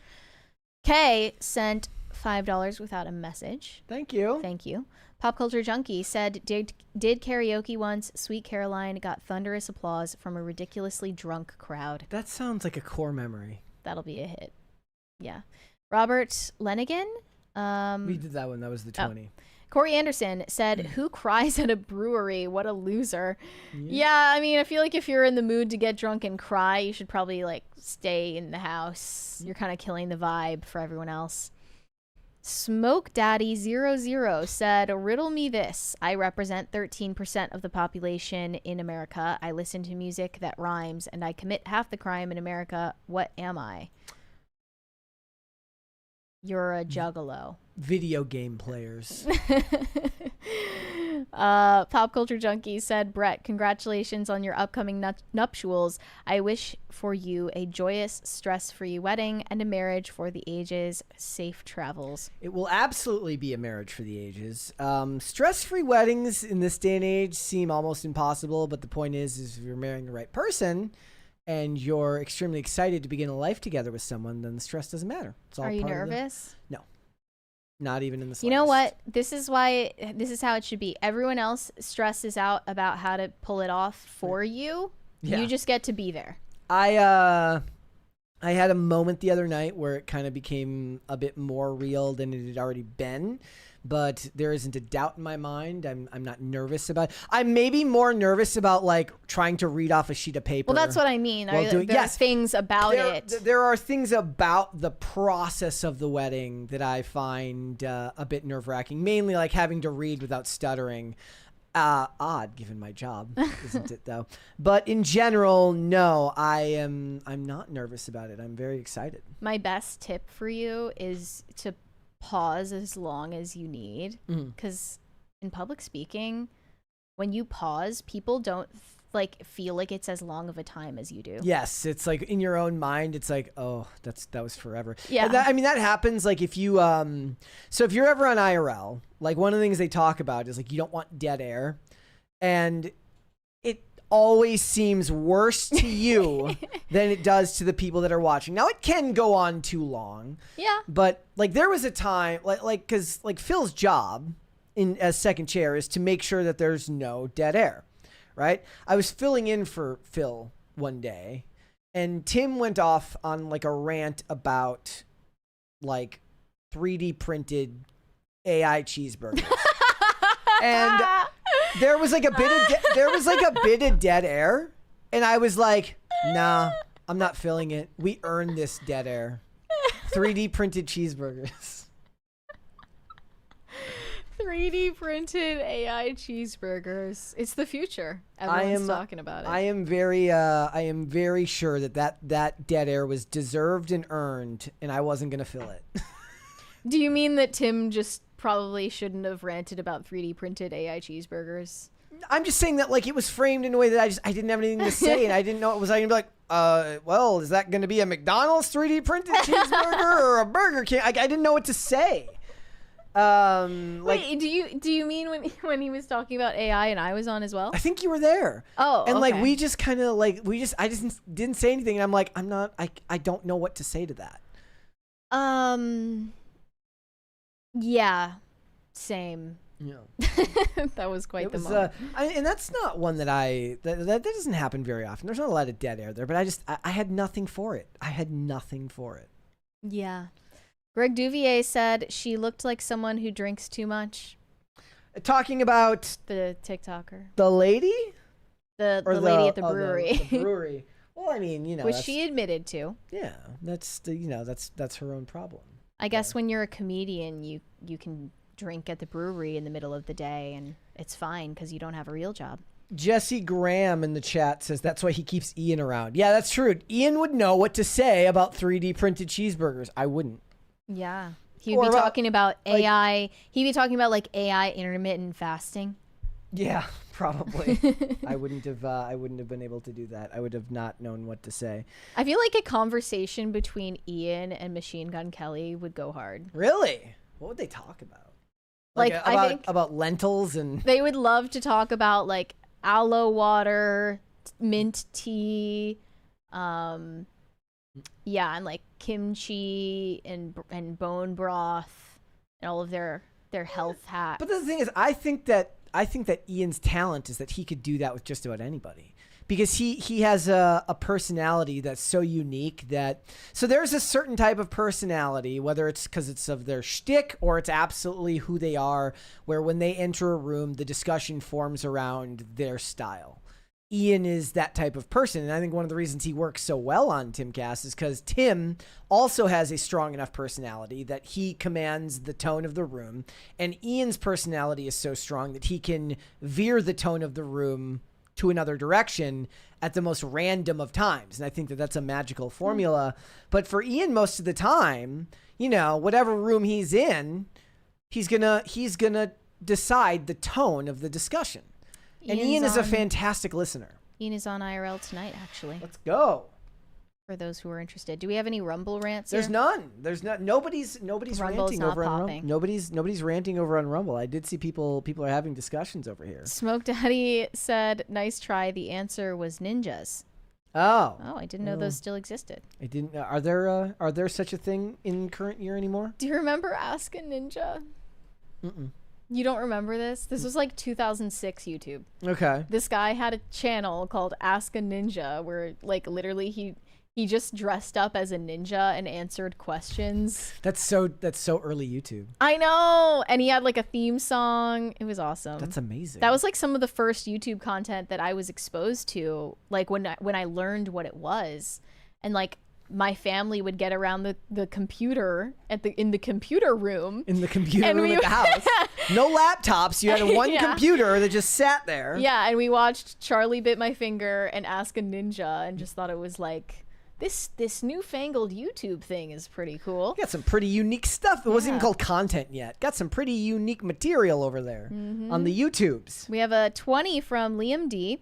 Women's distress is caused by birth control. Their bodies signal to them that they are pregnant, and the sounds of other women's babies represent competition for the tribe's resources. Same reason they push others to have deletions.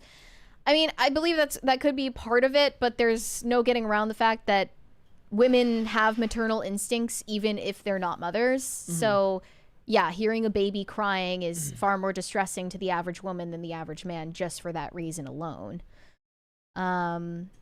Not That Jon Stewart said, watching live but late. Wow, that's crazy. Have a good weekend. Wow, that's crazy. Thanks for tuning Wow, in. I didn't know that.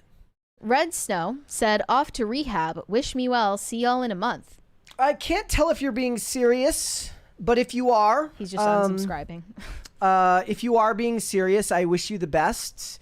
Put in the work, especially if you're taking it seriously. Don't just go there to do it. Go there with the full intention of listening to what is being taught to you. Put all the effort in that you're capable of. It's not easy at first, but it gets easier over time, and it is a task worthwhile. I speak to that now because, you know, sobriety has been something that has changed my life to the point where I am about to go and get married very, very soon. And that's not a life that I would be capable of having if I hadn't had to go through that same process as well. So good luck to you, and I hope it goes well, and Godspeed. Not That Jon Stewart said watching... Oh, not that one. It was from Mike. Said, good luck to you and future Mrs. Bert. Don't trip walking up to the altar as I did. Let her win the first argument, and may you both have a happy, long life together. Look, I can't... look, the first one, I'll do my best. Second one, I can't guarantee that. I gotta, you know... I mean, even if you trip on the way there... Look, I'm sure we could do... a moment to remember, right? We could have a dissecting discussion about whether letting someone win the first argument is a cuck beta move of men that aren't willing to lead and blah, blah, blah, blah, blah, blah. How about doing away with the idea that anyone needs to win the argument? Amen. That's a good start. Amen. No, like you shouldn't be going into an argument with the express purpose of winning. You should be going into an argument with the express purpose of making your opinion and stance heard, and then finding a solution that you can both take. That's what it's all about. Shane H. Wilder said, Ask a Ninja is back on IG. He followed me randomly. I am a ninja. He is a ninja. She is a ninja too. That was such a good theme song. It's amazing. He's the GOAT of YouTube. You should be back on YouTube. Mr. Beast has nothing on him. I didn't know he was back though. I saw a post from Camelot who said like kids' opinions of YouTube is distorted. He goes like, I have a nephew who found out I did YouTube, and you should have seen his crestfallen face when he found out I had 200,000 subscribers. He thought I would have Mr. Beast numbers. And it's just like, bro, what? You think just people be getting to 1 million subs, let alone 400 million in like, what, at all? That doesn't happen. That's crazy. It used to be if you had 1 million subscribers like 10 years ago, you were on like Jimmy Fallon. Yeah. That used to mean something. And now you get this. You get this tiny little pittance of a plaque if you get to 100,000, because anybody can apparently get to it these days. You're supposed to look into your own reflection in the play button and think about how pathetic you are because you don't have 1 million. Yeah, that's why. It just comes with a mirror and says, do better. From Team YouTube. Team YouTube, do better. All right. I think we're all caught up on the Superchats. I do want to let you guys know again, since we've got the time before we're done today, that, that's so funny. Eric in the chat says, it's quaint. Yeah, that's what I said when I got it. You can order fake versions, like realistic, like they're made the same way. You can order like a replica of the old one on Amazon. Like if you were like, you know, too embarrassed by your small one and you're like, look, I swear this never happens to me. Like you can get the full-sized one on YouTube or on Amazon. Theoretically, theoretically, we would be entitled to that too, because we actually got to 100,000 when they were still sending you the full-sized ones, but it took a year to get it. Yeah, that's some bullshit. As of August 2025, Google has a market cap of $2.5 trillion. And they just had to cut some corners there. You know, the cost of creating these large play buttons was tanking the company's revenue.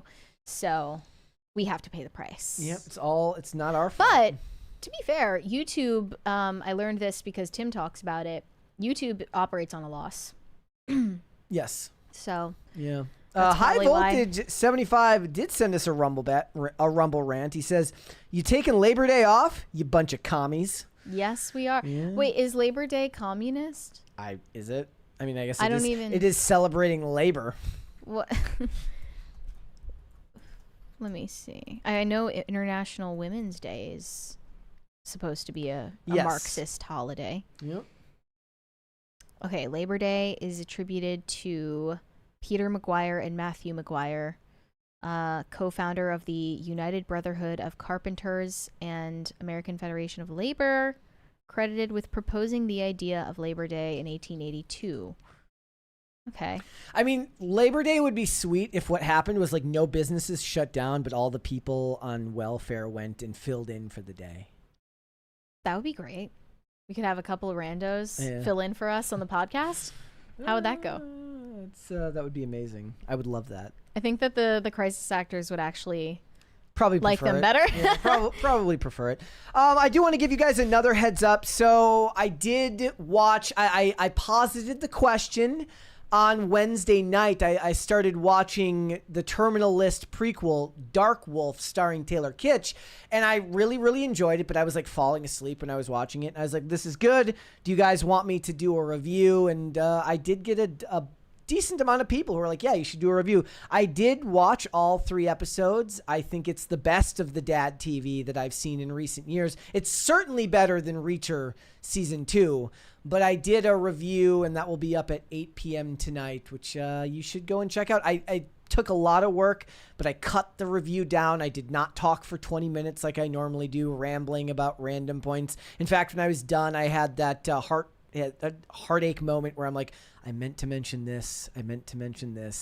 But what I've realized is, like, when I'm going through my notes, like, one day what I think I'm going to do is I'm going to start posting my phone notes for movies and television show, because they're so chaotic and they would make no sense to anyone, but it might be fun to just post the note card, the notes that are taken for people to look at. But the stuff that I end up focusing on always ends up being, it's so inconsequential. It's just my brain harps on things that have nothing to do with anything. And the number one thing that I kept thinking about while I was watching it was I was excited to watch them show people once they get out of like Mosul and they're no longer in the military and they show these guys. I was like, it's very cool that they're showing people who are concealing weapons appendix carry rather than carrying them in the small of their back. And that's the type of stuff that I end up, focusing on, to the detriment of the review, because nobody cares. Like, most people aren't going to care about that except for me. But you should make sure to check out the review tonight at 8 p.m. Why would you go watch IRL when you can watch my 10-minute review on the Terminal List? We have another from Shane H. Wilder. I'm dropping an article on Sunday for my Catholic Friends post. I witnessed something very touching at Mass last Sunday that I had to pontificate on. Okay. Yeah, I saw outside of the churches on the way here, like, they've put up signs about praying for the students and the staff at the school. I know it's not related to what you're talking about, because that was before the news happened. But yeah, it's good to see that, that people aren't, denigrating the power of prayer universally. John Durham says, no Chris Pratt, with a crying emoji. He is in the show. He's in the first 2 episodes. He's like the executive producer on the show. I'm guessing that even with him as an executive producer, they can't afford him. So I didn't know that Luke Hemsworth existed until today. There is Luke Hemsworth in this show. He is the oft forgotten oldest brother of Liam and Chris Hemsworth. And he's got a wide neck. And he's certainly not the, he's not the heartthrob that Chris or Liam Hemsworth are. Well, In the show, he's played as basically he's like a jokey character once you get into episode 2. He's significantly shorter than them. And he's older by a couple of years. Okay. So he's 5'10", and his younger brothers are both 6'3". Damn! That's rough. That's rough. And he's the oldest, too. Yeah. Bro. That tends to happen, though. I think younger brothers are taller. Bro. But Liam is kind of a flop. Yeah, Liam is a flop compared to Chris. It's always been Chris Hemsworth. It's always been Chris. And let's be fair, Luke Hemsworth has been acting for a long time, but he's I think he's more known as an Australian actor. How's The Witcher going? I did that season. Did the Liam Whatever happened with that? Did the Liam Hemsworth season of The Witcher come out? I have no idea. Let's see. Also, guys, another reason to watch the show that I kind of mentioned in the review is it's got Robert Wisdom, who's fantastic. If you like Bunny Colvin from The Wire or Vaughn from Burn Notice season 4, the prison guard from Prison Break. I guess that season 4 still hasn't come out. No. Or they did set a release date for it. It's not out yet. What the hell? I can't find the release date anywhere. Are they just hoping everyone's going to forget? Yeah. Liam is not really going to hold a candle to Henry Cavill doing anything.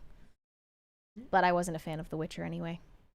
Somebody says Tim's old studio. We're not even, I don't know if they're talking about us, but we're not in Tim's old studio. We were actually in Tim's old studio when we were at the old location. We were at the castle. Yeah, we'll call old studio. It's our old studio now because we were there longer than IRL was up there.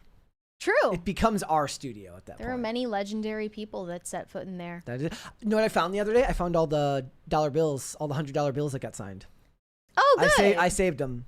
So you went into the old studio to find them? I put them when I moved because remember I moved all my stuff out of there and I had to go up into our attic the other day to go find something and it was in the bottom of a bin. Oh, good. And I was like, they're still all in there.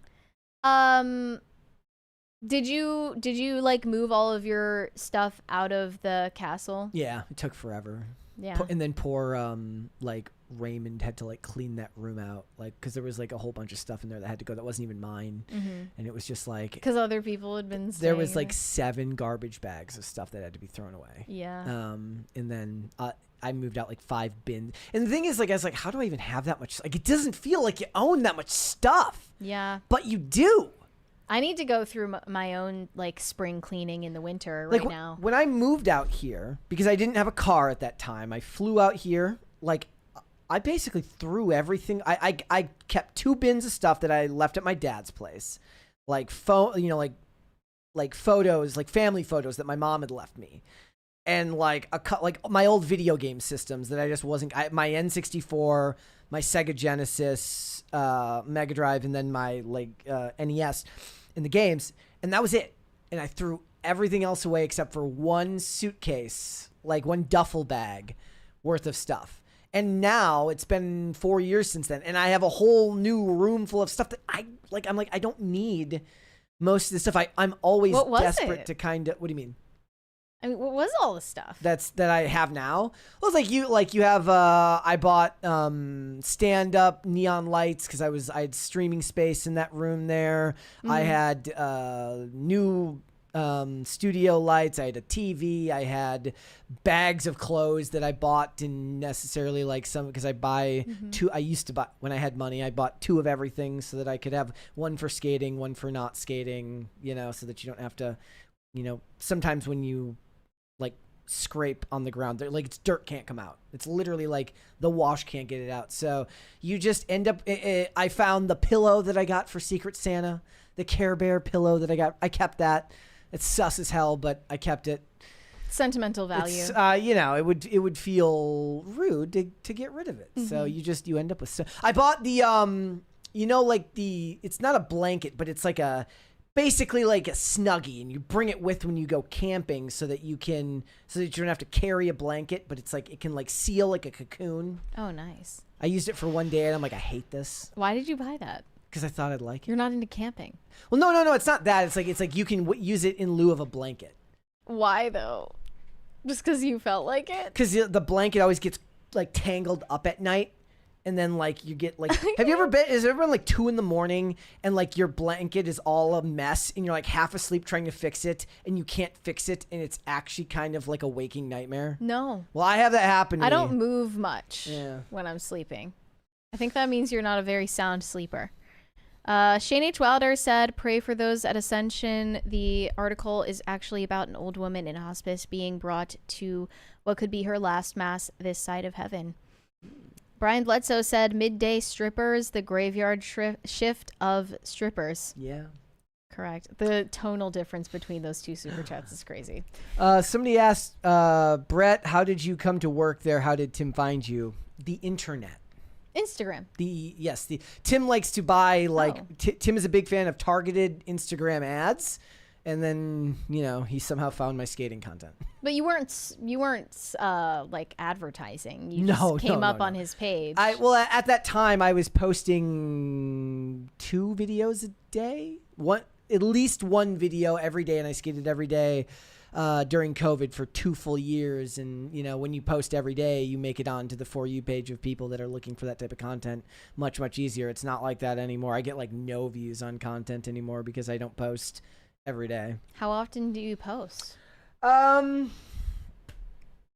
So if I'm being fair, it would only be 2 or 3 times a week. But sometimes what I'll do is I'll get like 6 or 7 clips and I'll cut it up into like 3 different or 4 different edits for I'll post 1 a day for 3 days and then the rest of them over another day. So I try to get out 4 a week if it's a good week, but sometimes you're just too busy. Mm-hmm. Like skating, it's not the same thing as like recording a video in your house. You have to like make the time to go and do it. Some sessions are just busts because there's people at the locations where you're going to try and skate. It doesn't always You're work. that guy at the gym recording at the gym. No, the crazy thing is that's something that's insane to me. Like the amount of people who are cool just filming themselves in public. Do you mean talking to a camera or just in general? No, like okay, so I mean that shit's crazy too. Like people are willing to just sit there with a camera while people are watching them. Yeah. That's crazy work. Yeah. Skating, at least people understand. Like you're going and you're doing something semi-dangerous. They get why you would film yourself doing that. I still won't do that in front of people. Mm-hmm. Like it's a distraction. I don't like it. All the places that I like to go skate in this area are because they're secluded and away from other people. To me, it's like the act of setting up the tripod. Yes. Like it's that part that's the worst. Yeah. Yeah, it's pretty awful. Or the construction workers outside making noise when you're trying to film stuff. For me, it's the loud ass motorcycles driving past my house that is just like, I can't have a moment's peace. Pop Culture Junkie said, speaking of your old set, I miss the money gun. Yeah, I guess we just didn't get the camera angles for the money to be no way. visible. Like what we would have to do is we'd have to fasten them up by the cameras. Right. So that but then we wouldn't be able to refill them, which on the previous set, we refilled the money guns throughout the show. Yeah. At that point, you would just have them working for the first 30 minutes, if that. So John Durham says, Tim saw a pre-clean Brett ranting and thought he would be fun. Then he got sober. No, I was already sober at that point. What I was doing at that time is I was filming skate videos every day and doing audio voiceover about either what was going on during that session or whatever my thoughts were that day. Oddly enough, good practice for what would eventually end up becoming my job because I was using Instagram I was using InShot to record it, so I wasn't exactly using high-end audio software. I was recording it on my phone, so you had to do it all in one take, which has translated to what we do in this job most of the time. I think that they've changed that. You can cut your voiceover. You could in that too, but it was a hassle back then in InShot to do that. So yeah. All right, I think we're through all of the super chats, and then all right, guys. Before we go, again, I'm gonna check the likes here. 323 likes. There are still, even at the end of the stream, there are still 740 of you watching and only 300 something likes. Hit the like button on this video and subscribe to the channel if you are new here and you have not subscribed here yet already. Mary. Also, guys, send us ratings and reviews on both Spotify and on Apple Podcasts. We need more reviews and ratings to get more visibility there as well. That really matters. I pestered you until we got over 1,000 rates on Spotify, but I want to get, now we're going to set a new goal. We're going to get to 2,000. Let's get to it. Where are we at right now? Actually, let me just We're check. at like 1,000. We're going to hold you accountable for that. We'll do Here. it. So today, on what day is it? My laptop still says it's the 25th. Katie, on August. Katie in the chat says, I only like if you read a comment of mine. Lol. There. You have to like the video now. There you go. Today, as of August 29th, 2025, we have 1.1K ratings on Spotify. Currently at a 4.6 stars. Pretty solid. Yeah. You know, it doesn't really matter what amount of stars you give us, although we would love 5. 5. But we want 2,000 ratings. I don't want sincerity. I want you to give us 5 stars. Okay, you guys can send me validation on Instagram. That is Mary Archived. Or you can send me hate on X. That is also Mary Archived. And help me get TikTok famous. That is also Mary Archived. Perfect. Guys, if you want to follow me, I am on Instagram and X at Brett Dasovic on both those platforms. Before we go, I do want to remind you again, review coming out for The Terminalist Dark Wolf tonight at 8 p.m. I would like you to go over there and check it out.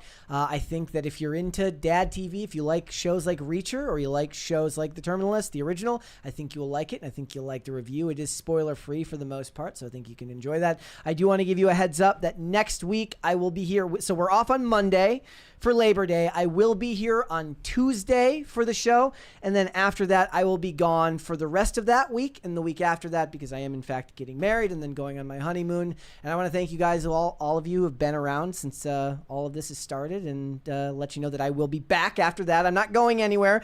You're gonna have to give Mary, if you want me to stay gone, however, 2 crisis parties a day, just like minimum. No, I was actually gonna use that as my loophole, where it's like there'll be a day you get 3, and that's my loophole to get back, where I'm like, oh no, we got 3 that day, not 2. Perfect. Yes, you got to get 2 crisis parties every day while I'm gone, or else I'm going to come back, and I know a bunch of you don't want that. So you're going to have to go ahead and do that. But yeah, hit the like button on this video. If you want to share the show out, you should share it out with everybody. And if you want to follow us on social media, we are on Twix at popculture_show, Facebook at Pop Culture Crisis, Instagram at Pop Culture Crisis Pod. Guys, we will be back with another episode on Tuesday. We'll see y'all then. Bye. Bye, everybody.